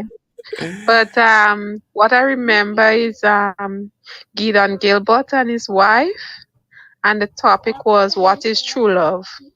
Okay, but that was not one of our programs. Sorry, But if that program blessed your heart, I'm happy that it did. Yeah. Okay, Yeah. thank you. Well, thanks for trying still. Have a good Bye. night. Good night. You too. All All right. right. Yeah. Okay, great. Thank you, Jason. I hope you stuck that pin right there and remember, Yeah. So, going back to what you were saying when your wife had said, "How are you going to fix this?" I also had my situation when I was going through the Epic event, and I remember I was driving to church, and I seen a rainbow, and at that moment when I seen the rainbow, I felt God speaking to me, basically saying, because at this time I was uncertain whether or not my marriage would be saved or not. But God told me that you don't worry, your marriage is going to be your marriage is going to be safe. But what God didn't tell me was that in between this point and this point, I didn't know what that looked like. He just showed me what it would look like in the end. That everything's going to work out. But in my mind, I'm like, well, what's the middle piece look like? How difficult is that journey going to be before I get to a more peaceful and calm state of life? And that's where the work came in, the counseling, the communication, the marriage conferences, just all the things that were necessary to rebuild us. Me being transparent and all that stuff. So, sometimes the answer may look simple, because God will show you that, this is what it looks like. But the journey, you don't know what the journey looked like. I knew what the destination looked like, but I didn't know what the journey. And the journey was difficult. I won't sit here and say it was easy. It was tough. Toughest thing I've had to go through in my life, and I don't want to ever go through it again. I'm serious. I'm just being for real. And but I made it. I went through it. I mean, I was burned, battered, everything. I mean, I went through everything that needed to go through in order to be polished. Yeah. Refined. Processing. Yeah. So guys, going back to the question, because for those of you maybe just joining us, we have been talking tonight about marriage. Are you ready? All right, we started off by talking about the fact that sometimes you have two different extremes. One set of persons that saying, I'm not ready, but they're shacking up, they're living together for so many years. And then you have the next extreme that, I'm ready, but really and truly, when you do the introspection, when you look at your own self, you're not whole, as Tinashe was saying. You're broken and you're not healed. There are some things that need to be healed. There are some things that you need to deal with before you get together with that other person in a union. All right. So in discussing this topic, all right, we came up with some things and some areas where we thought we need to ask certain questions. So if you're that individual out there, you're thinking about getting married, you might be engaged, you may be courting, whatever the case might be, but you're thinking along the line and you're maybe asking yourself the same question. We also came up with some questions because I sat down and I more or less kind of itemized some questions, and I put them into sections. So, for instance, I said, okay, am I mentally ready? All right. Are you mentally ready? You can ask yourself these questions. Are you mentally ready? If you're mentally ready, ask yourself some of these questions. Have you thought about the details of what marriage really is and entails? Because sometimes we think about the wedding. All right. The wedding. Oh, wow. I can't wait to, for this dress, for this ring. And I can't wait to be called Mrs. So and so. Or, I can't wait to be seen as this. You're no longer single, but you're married, and everybody looking at you in this. They meant to. Have you thought about the details? Left-hander. Left-hander. You're no longer right-handed. You're left-handed, so everybody had to see the ring. But have you thought about the details? Have you thought about marriage in its entirety, what it really entails? Because it's not just a day. It's not just the wedding. It is for a lifetime. Are you mentally ready? All right. Have you discussed things with your spouse about what you expect in marriage? Some people go into marriage expecting things, and they have it in their head, but they have not had a discussion with their spouse. So I expect you to make your bed. I expect you to put things in a certain way. I expect you to do this. I expect you to cook. You're the woman. All right. But some persons may not have those things in their head. Are you ready? Are you ready? Have you thought about the details? All right. Have you thought about how your marriage will affect your career? Maybe your ministry, your studies, your family life. Have you thought about these things in details? Have you discussed them with your spouse to be? I mean, think about these things. You have to think about these things. How are these things going to affect me? How are they going to affect my husband? How are they going to affect us, our marriage? You have to be mentally prepared, right? My family members, I don't know. There are some people who have mental health issues. You may have had that, in your family line.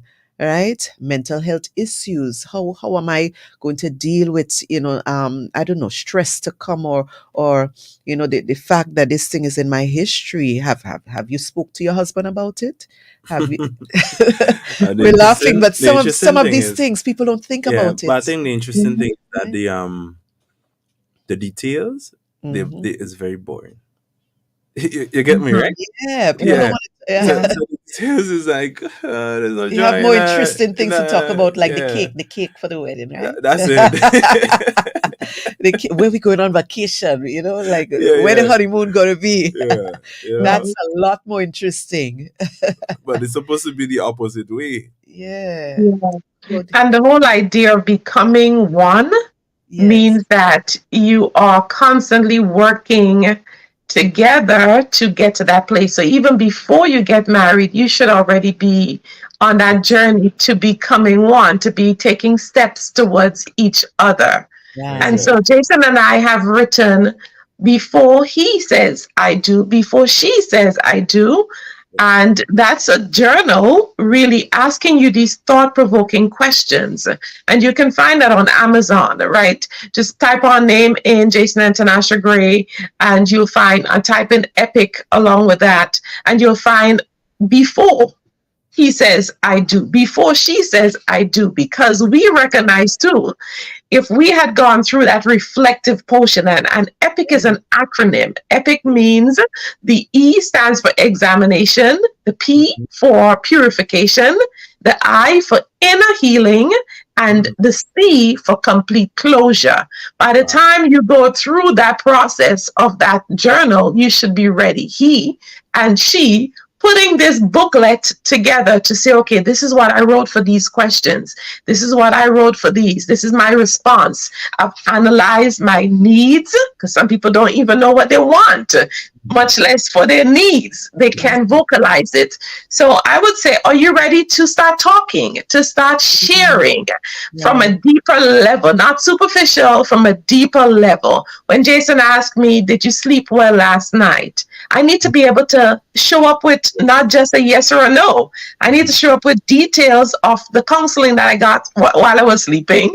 I need to be able to show up with information. Are you ready to start sharing? Those are the pieces of the detail. Are you ready to start becoming one? Are you ready to start doing life together? I mean, when you're married, you can't say, well, he's always in my face. I'm seeing him all day. He's encroaching in my space. Every time I turn, he's right there. His things are all over. You know, you're doing life together. So you might as well enjoy the journey. And I'm enjoying life with Jason. I've always did. Marriage has been a beautiful thing. I recognized quite early there was a unique couple that I saw, and I thought, on the outside looking in, that this is the ideal marriage. I love their communication. I love their work in ministry. I love the family dynamics that they had. I love their work ethics. There were so many great things about them that I looked at from the outside. I only spent a couple Christmas with them and just saw a whole lot. And that was the image that I had in front of me. So when we got married, I had an ideal. When we went through the epic event, I had to grieve the ideal. Do you imagine? So I'm grieving what I placed as the image of our marriage. I had to grieve that. Wow. Because that was broken. That I would never attain to it. And, you know, I had to grieve the loss of the ideal that I placed on the marriage and now start becoming one again, becoming whole. But I quickly recognized this right here was the chrysalis. Most times we don't see the problem as, oh my gosh, this is the making of a great marriage. Well, let's get through this, because after we get through this, we'll be a force to be reckoned with. So that was my approach. Even when the epic event happened, we can do this. God is willing. If I'm willing, then it just takes him. So I'm willing. So now it's just Jason to decide if he's willing. And once he decided that he was willing, we were really willing to drive 2 hours for counseling.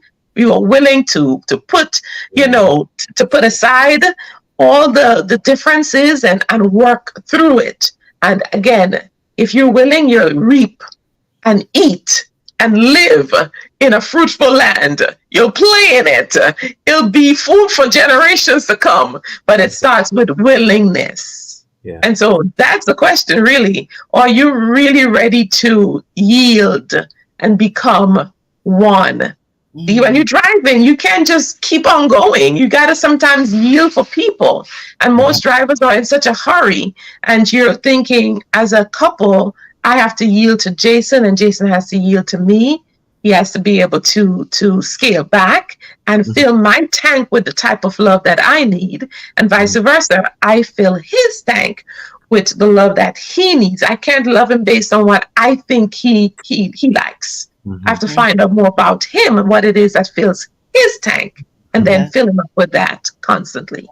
That's true, and it's a constant exchange. Yeah, something you said there, and I believe like a lot of couples, they are, in that relationship where they're experiencing grief. We had a program yesterday on grief, and it's a serious thing. I mean, I thought it was people when someone dies, someone grieve, but then something the individual said, the psychologist, she said that grief happens when someone feel they lost something that they love, and when someone in a relationship feels as though they lost that thing, now that thing was taken away from them.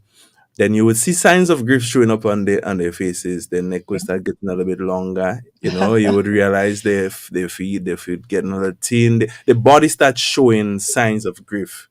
The face draw down a bit. When you see somebody like, me with my nice, sweet face, I ain't grieving. Well, that's not necessarily true, eh? Hello. So listen. The thing about grief is that I believe you cannot hide it for long. So if it's on you for a long period of time, I ain't talking about like, okay, just go through something now and tomorrow you deal with it. I'm talking about persons, you're going through this thing where you're grieving because at night that's the only thing playing on your mind. Okay. You can't sleep, you can't eat properly. A lot is happening with you. Emotionally, you're broken. May I add? Yeah, may I just add that it can be the extreme where the person is eating a lot, so they're getting a lot of weight. Yeah. When I think about it that Yes. that way, Okay. but that Yes, could happen overeat too. as well. Yeah. So Yeah. but Or they're shopping like crazy, or they're escaping, they're running, traveling every now and then. They're leaving, they're going, visiting, sleeping over by friends, family, mommy, whatever. I mean, grief looks very different for individuals. Yeah. I mean, some people really try to mask it, but you can only manage for so long. It'll catch up with you. So that's why you need to re-examine your relationship. That's why you need to check it out. There's nothing as a perfect marriage.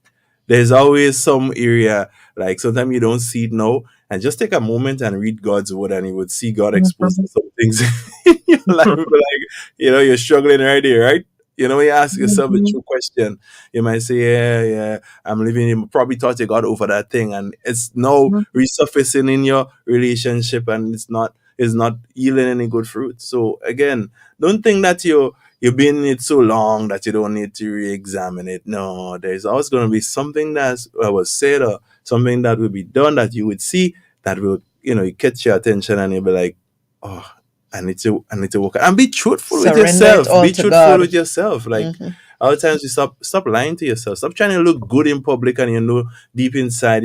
My friend right here, Althea, she stated, hey, for my husband and I, we need counseling.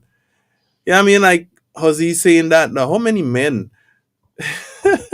When I was probably about 8 years married, I remember my wife saying to me, Justin, we need to get counseling. We need to speak to somebody. Gee, do you know what my response was? Am I 20 something years old? No. I'm okay. I'm good. That's what we all say. Yeah, I don't nobody know my business. Nah, let me in. No. We ain't going to expose myself. I'm a big man. We can handle this together. And if you're that man out there saying that, you need to check yourself. If your wife is telling you need counseling, believe me, you do. And it's just that. Yeah, there's such a stigma about, people thinking about counseling that, if you're seeking counseling or if you're going to a counselor, you're like a loser. I mean, it's that stereotype of that stigma. But really, it's the opposite. That's signs of a mature person that is willing to take their car in for repair. There's a problem. And when I look at problems, especially because we use the term problems, but and this is just my opinion, there's no such thing as problems. There are symptoms. What you're seeing manifesting is a symptom of something else that's causing it. So there's a root cause to everything. It just manifests differently. So, a person may have high blood pressure. So you say that's a problem. No, high blood pressure is because there's something else going on. Let's get to the root of it. So when people have problems in their marriage, we need to get to the root of it. Right. Let's not say it's a problem, because that's just you're painting it with a broad brush. It's a symptom that you're seeing. Like when kids act up or act out, it's a symptom. Something else is going on that's driving that behavior. Right. And may I add too that when you do get to the root of it, you're not going for all the itty bitty roots system. You're going for the main. You're going for the main artery. You're going for the common thread. You're going for the culprit. You're not dealing with all the little things. The little things, you want to consider it as distractions. Right. But you want to find that main common thread. Just like when you pull one thread, everything seems to unravel. That's what you're looking for. Absolutely. I love what you just said, because it brought back an idea that I believe the Lord showed to me, that people tend to mask the real issue with some smaller ones. So you wake in the morning and your husband is irate, and you're going on yappy. And you're talking about all sort of minor stuff, but the real issue is not that. It's just a cover up to the real issue. Because as soon as you finish it one, you're going to jump to our next one. But men, we try to encourage men on a program we have here, Hope for Men. You need to start saying exactly how you feel. Because men especially, we tend to not say how we feel. We tend to hide our true emotion. And a lady would say how she feels. She would cry, and she would, tell you, you really hurt me, and this is what you did. A man would say, you need to start picking up your hair when you fall on the floor. You want to say that? Bro, that's not what's going on in your mind. Oh, your shoes, you need to put it in the closet. Fine, that's that minor stuff, but you really know it's sexy one. Come on, man. Say that. Yeah. That's what you want. That you want to be intimate with your wife. Tell her. And if it ain't happening, then maybe another reason why it's not happening. Then you go deeper and deeper, and you find that. And when you find it, you solve a problem, because next time you would know. And you ought not to forget, like the children of Israel, what God has done for you. Always remember, the day you forget, you start losing, bro. Not talking to men now. I know. Maybe one of us can speak to the ladies, but Good. Good. Good. Oh, Lord. But we're not losing sight of this, because all of this is important Yeah. in asking yourself the are question, you ready? am I ready? And we're still asking the question to you, are you ready? Are you really ready for marriage? All right, because all of these things you have to consider. Yeah. It's not going to be a bed of roses. It's not going to be, everything is just perfect every day. There are going to be days where you have challenges. There are going to be days where you have to deal with things, right? So before you get into that marital relationship, ask yourself these questions, right? Ask your spouse to be questions. Find out, how often do I pray? Is this person I'm getting married to, are they a praying man? Are they a praying woman? What is the time you spend in the Word? All right. What is important to you? These things should be important to you. You want to know that your husband or your wife to be has a good relationship with God. Because that when they go and get tough, that is what is going to counter their relationship with God. That's right. You want to make sure they have. So find out about these things. This is a part of getting ready. Find out about it. Observe them. Look at how they relate to other Christians, maybe other people in general. How are they involved in their church? Maybe ministry wise. How are we going to mesh when we get married? You have to talk about all these things. That's a good question. All of that is getting ready, yeah? Because if you're a part maybe of the choir, I'm a part of how are we going to mesh? How are we going to work together in ministry? How am I going to support you? How are you going to support me? We need to get ready in that too, because if it is that, okay, I'm out to choir practice 5 days a week, and then you're out the next 2 days, how are we spending time together? How are we, And there we Yeah. are saying, God is so important in our relationship. I Yeah. bet you he is. Trust me, he is very, very important. yeah, Absolutely important. But he would tell you you need that to spend your wife time is together. important too, bro, Yes. and vice versa. So, Yeah. I mean, you have to check it out. Yeah, we like to think that our first ministry is to each other. Right. Yeah, because when scripture talks about marriage being the symbol of that union here on earth, reflecting the Godhead, Christ, and the husband, and the bride being the wife, which is the church, then this is really that first institution that God created. So this is my first ministry, is to my husband, not in the church per se, but I can minister to Jason and he become effective, and Jason vice versa can minister to me and we become effective.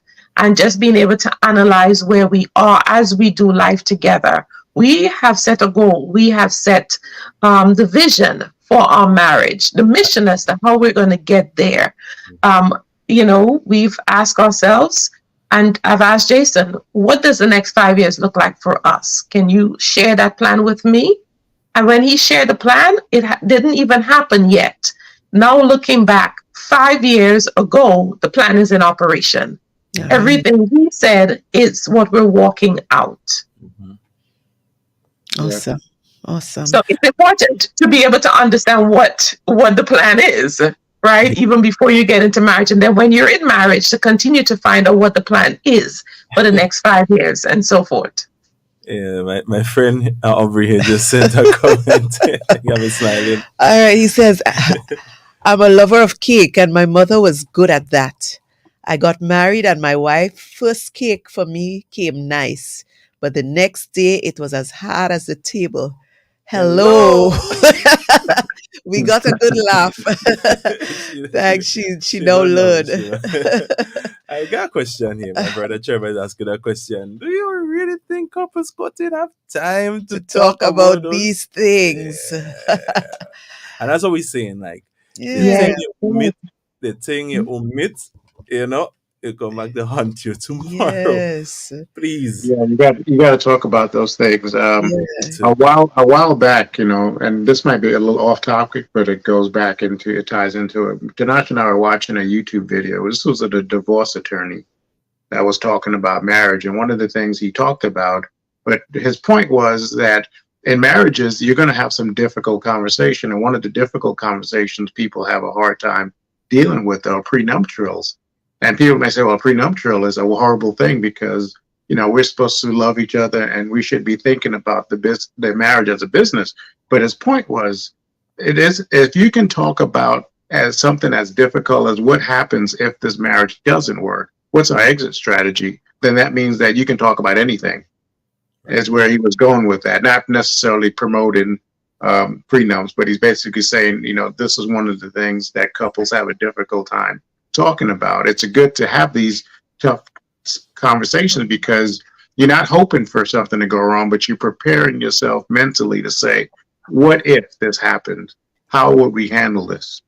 And that is kind of a measure of whether or not you can, that there'll be a good communication between husband and wife, because if you can't talk about those difficult things, then you can't talk about finances or you can't talk about any other thing. And that is an uncomfortable topic to talk about. I would love to do a program, and I'm about to make a note about it. Hard conversation in marriage. Yeah. And I'll find of them. I think it's worth talking about. Now, don't ask me a year from now, what is it we talked about, because I won't remember. That's why I'm making a note right now. Yes, those hard conversations. We have to be able to. Like, for example, Linnell, what happens when my mom or my dad gets sick, or if they get sick and they're aging? What happens if the child is not leaving the house? How do we deal with that? Because we're wanting to have babies, but the babies are going to grow up to be, teenagers and young adults, and hopefully they can get married. But what happens if they're forever in the house? Right. How are we going to deal with that? So, all these scenarios, you look at other couples and you can glean from them and say, okay, if it was us, how would we deal with that? Okay, what if we get $1 million now? What would we do with it? Yeah. I think those are healthy discussions rather than it's always wrapped up in the fleshly carnal conversation. Let's talk about how we're going to spend the $10 million. What if I'm so ambitious now, right? Because that's what Jason liked about me. But what if my ambition takes me into different realms? Are you ready to go with me into far reach things that we never even talked about? Would you be okay with that? Are you going to get jealous of me? How are you going to handle it? When I start, sliding up the ladder versus going down, what's going to happen? And if I get sick, what's going to happen? All those things, when we built our home here in Atlanta, Georgia, we took a lot of those things into consideration. So, to be honest with you, we built a quarantine room. Okay, Jason, this is where you'll go with the nursing aide who's going to come and take care of you, because I might be in Hawaii going somewhere to visit a friend. And I'm like, okay, what if I'm in a wheelchair? And then we decided to build a pool with a beachfront like Grandad's Beach. So now Jason can wheel me down to the beach, to the water in the pool, and I can still sit there and be there. But why aren't we thinking about when we get to 100 years old, how life would be, right? Versus just the here and now only, the wedding. That's just for a day. Let's talk about the next 40 years together, the next 50, 60 years together. And those are the things we were dreaming about, and we had so much fun, even when we were rebuilding after the epic event. Those are the things that we use as therapy to get us to where we are today. And I'll say this, Terry, the whole idea, we did live out one of these things where we had young kids and we had aging parents and we were in the middle. That's, I lived that. We both lived that. My dad was going through dementia and I had to deal with that. And I also had to deal with my own household. So, there are couples that are sandwiched in between young kids and aging parents. I mean, that's a topic right there. How do you handle that? Yeah. Right. Seems like you guys. It's real talk. And these are healthy. These are healthy discussions. I feel like you guys be very coming healthy back. discussions. Yeah, you have to join us. Anytime. But these are definitely healthy discussions. These are things that couples getting married, people who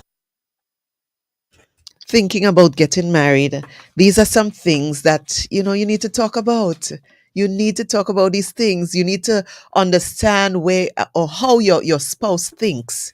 You need to understand, okay, what gets them angry, what makes them fearful, what makes them really happy. These are some things you need to talk about.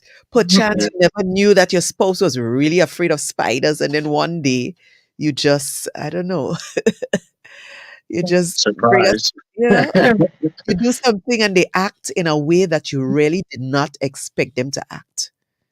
That would be a disaster, especially if it's in front of a lot of people. All right. Yeah, no, that's absolutely, true. Sometimes you don't know a person until a certain situation happens. But, going back to, difficult conversation, another conversation that's difficult for couples to talk about is estate planning. People don't want to talk about that. We're planning for a will, they're planning for death because that's taboo or off limits to people. But that is signs of a mature couple because now you're not only, you're thinking about, the future. Okay, I may not be here, but I want to make sure my family's taken care of. God forbid I die and Tanasha moves on. I have to make sure that she has money for her new boyfriend. My new boyfriend. Yes. You're gonna be a really good boyfriend too, right? But also intimacy. Why aren't we talking about it? Why aren't we praying in advance for our intimacy? That we are on a level whereby not just that we're passionate about each other, but that we're committed to sharing constantly, to allowing the other person to see into us and the way we're feeling. And those are the things we can start talking about now. That way, when the issues show up, I won't decide, okay, I'm going into another room. I won't decide that I'm withholding myself. I won't decide that my body is actually mine, because we do know his body is mine and my body is his. And so we've set these foundational things in place. So when the challenge comes, we go back to what, come on, who are you now? Because you're shifting, you're changing on me. And those are the things we can actually say, okay, I believe this person, has some good foundational beliefs. Let's move forward to that next level. It goes back to the question, are you ready? Are you ready when your husband or your wife has dementia? Are you ready if they get disabled or crippled? Right. And we can be canceling those things right now in Jesus' name. Amen. Amen. Nobody wants to deal with that. I'm feeding them the food that they need, honey. I know why I'm giving you, turmeric. I know why I'm giving you soursop. But you know what just came to my mind? A lot of the times at weddings and so we talk about, you might hear a little advice from somebody who is married and you hear, no, I'm just saying sometimes. No, I always say that. Like, right. I say that, like people. Yeah, you would hear the advice. They would tell you, okay, right. They would, all different kinds of advice you would hear. But until you get into the actual marriage, it's a whole different ball game. So that's what I'm saying.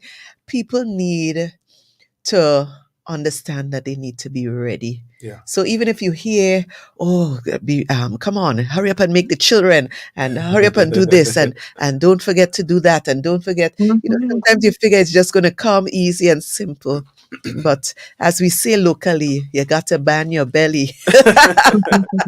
I mean, ban your belly. My final words, I will say that, my final words for tonight would be invest in your relationship. If you're married, invest in that. And if you're not married and you're engaged or you're planning to get married, still invest yes. in it. Buy books, attend anything you can get that is biblically sung and is from scriptural standpoint. Yes. Because that's where you'll find truth. So you don't want to just get any kind of information. Ensure what you invest in is truth. Not even facts, but truth. Mm-hmm. You understand? Facts just change. Mm-hmm. Truth remain the same. That's right. So that's my advice to anybody.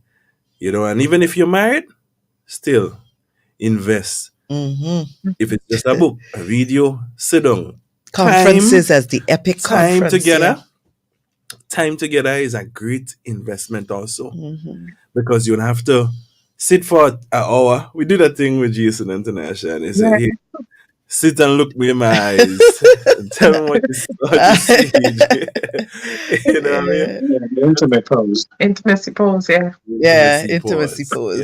So that's my advice, because I realize the time is coming down there.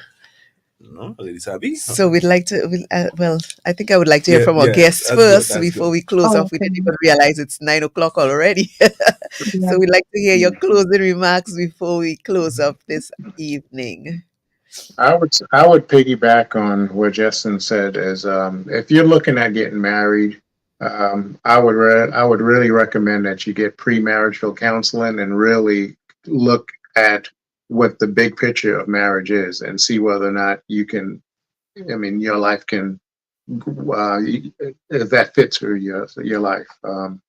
And a lot of times people go to these premarital counseling and realize that they're not ready for it. Sometimes marriages are called off because of that, because they recognize that there are some areas in their life that they have to improve on, or if there's things that they have to do. So to me, it's worth the investment to do it on the front end and to later on find out that you guys weren't compatible, or it was more of a lustful situation than it was love. And you end up, again, going through the circumstances of going through a divorce and the painful stuff that goes along with it. So, please, take counseling very seriously, and nothing's wrong with nothing's wrong with waiting. If it turns out that these things that they're mentioning is something you didn't consider, because we can't consider everything when we jump into a lot of decisions. A lot of times you live out those decisions when you are in the middle, when you're in the story, versus looking at it from the outside. That's true. And, to piggyback on what Jason said too, is that when you go to counseling, even if you're married already and you decide to go, don't think that you're going for the marriage per se. Go with the intention of God working on working on me, so the issues of my heart can be resolved.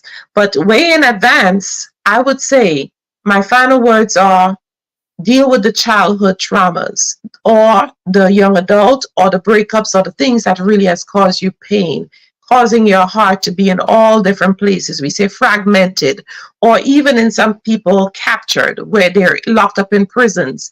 We can't seem to find out who they are until something happened, and then we found out who you are. So deal with those things prior to going into marriage. And if you're already married, there's still time.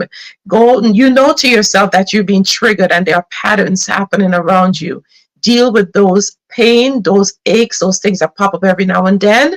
Deal with them so that you'll be more effective in your marriage.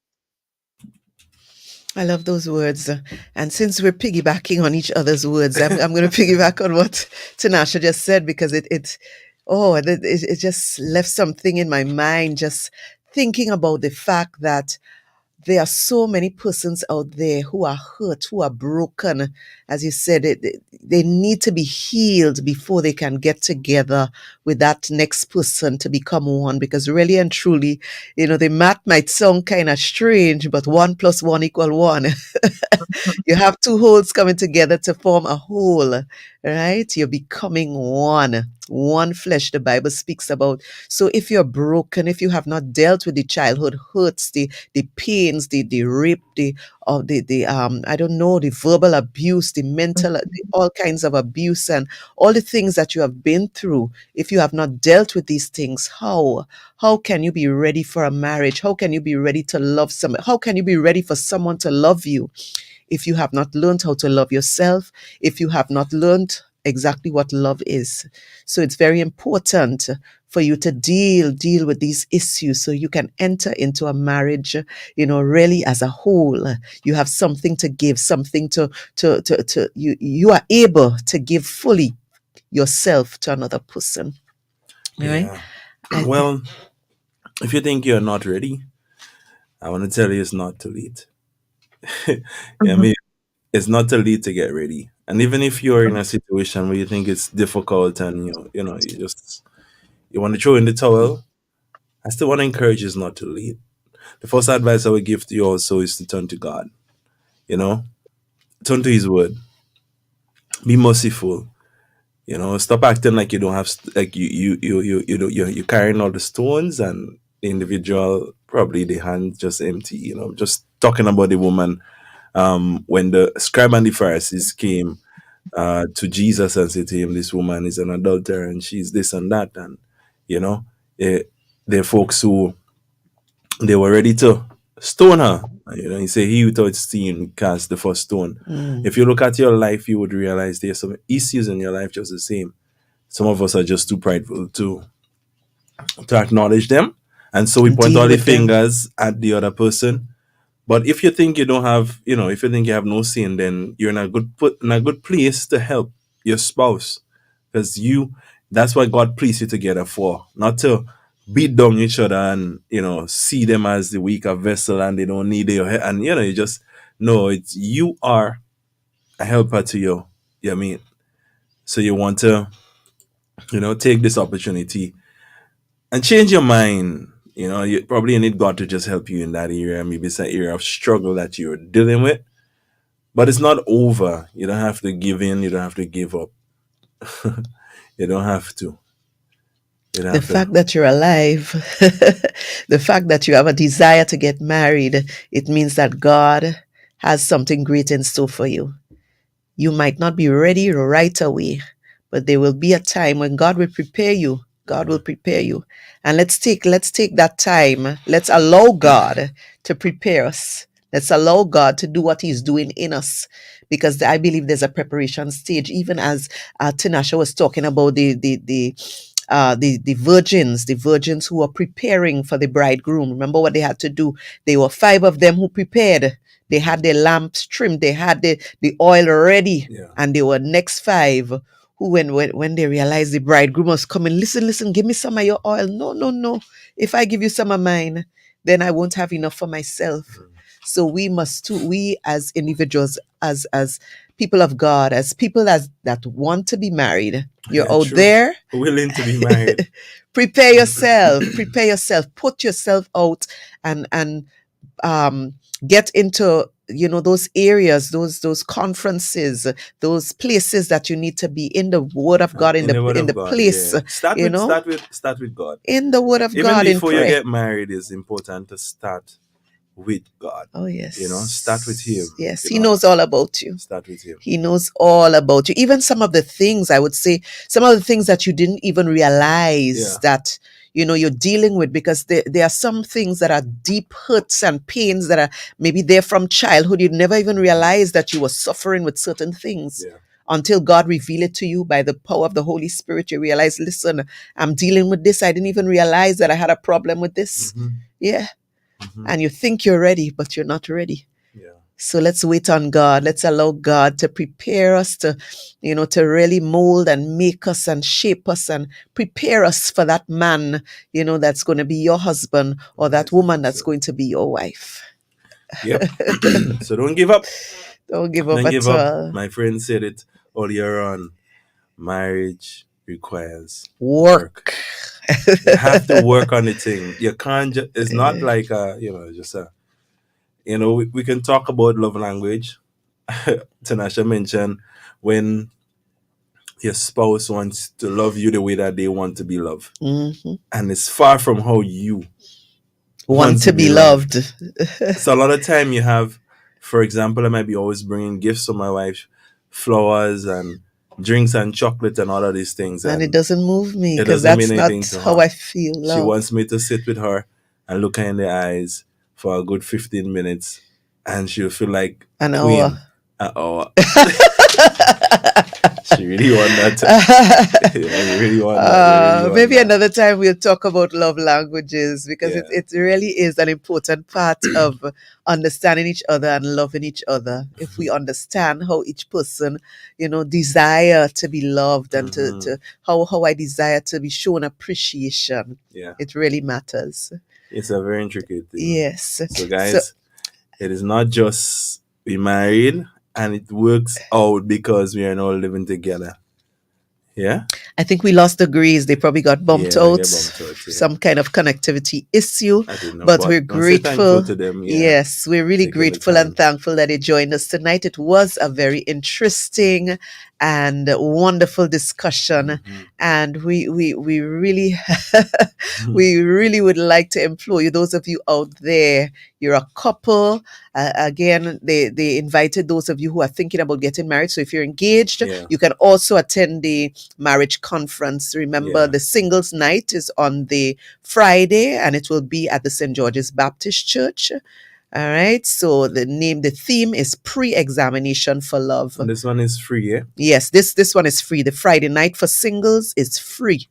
Free. So it goes on Friday, the 22nd of March. It is from 6 p.m. to 9 p.m.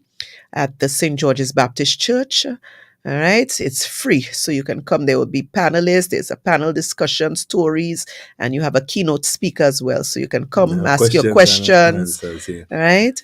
And then, of course, on the Saturday and Sunday, that's the 23rd and 24th, we have the Epic Marriage Conference at Radisson. Radisson. Right. And what you didn't, just remember, you're also going to get lunch with your package for the $400. So really and truly, it's like $200. It's 2 days. Person, you understand? And it's going to be awesome. It's going to be awesome. I think the time and so forth will be like the Sunday and the Saturday from 3 to 7, 3 in the afternoon to 7. I think she said whole day. Whole day? Yes, for the Sunday. I think it's from 9. Oh. So if you go to the next flyer, maybe they would have that one will be...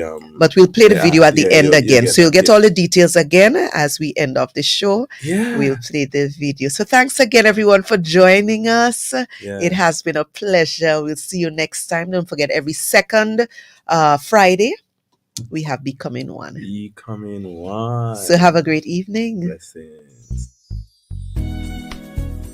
Calling all couples, Source of Wellness presents the 3rd annual Epic Marriage Conference for couples only, to be held at the Radisson Grenada Beach Resort in sunny Grenada on Saturday, March 23rd through Sunday, March 24th. At this year's Reexamination for Love themed event, get ready to hear true epic love stories, panel discussions, esteemed guest speakers, vow renewals, dancing, and much more. You will join Drs. Jason and Tanasha Gray in collaboration with Pastors Paul and Dorette Alexander, Reverend Joaquin and Lindarin Phillip, Pastors Jim and Ruthlyn Andrew, Michael and Hillary Alexander, Wayne and Cheryl Mitchell of Youth with a Mission Grenada, Alvin and Elizabeth Forsyth, along with Drs. Curtis and Bobby Minter. Get your tickets at the Grenadan Optical, located at Melville Street and Spiceland Mall, Grand Anse, for only $400 EC per couple. Your weekend will include all sessions, conference materials, and lunch for 2. For more information, contact our local organizers at 459-8567 or 449-5872. We can also be emailed at info@sourceofwellness.org. Visit our website at sourceofwellness.org.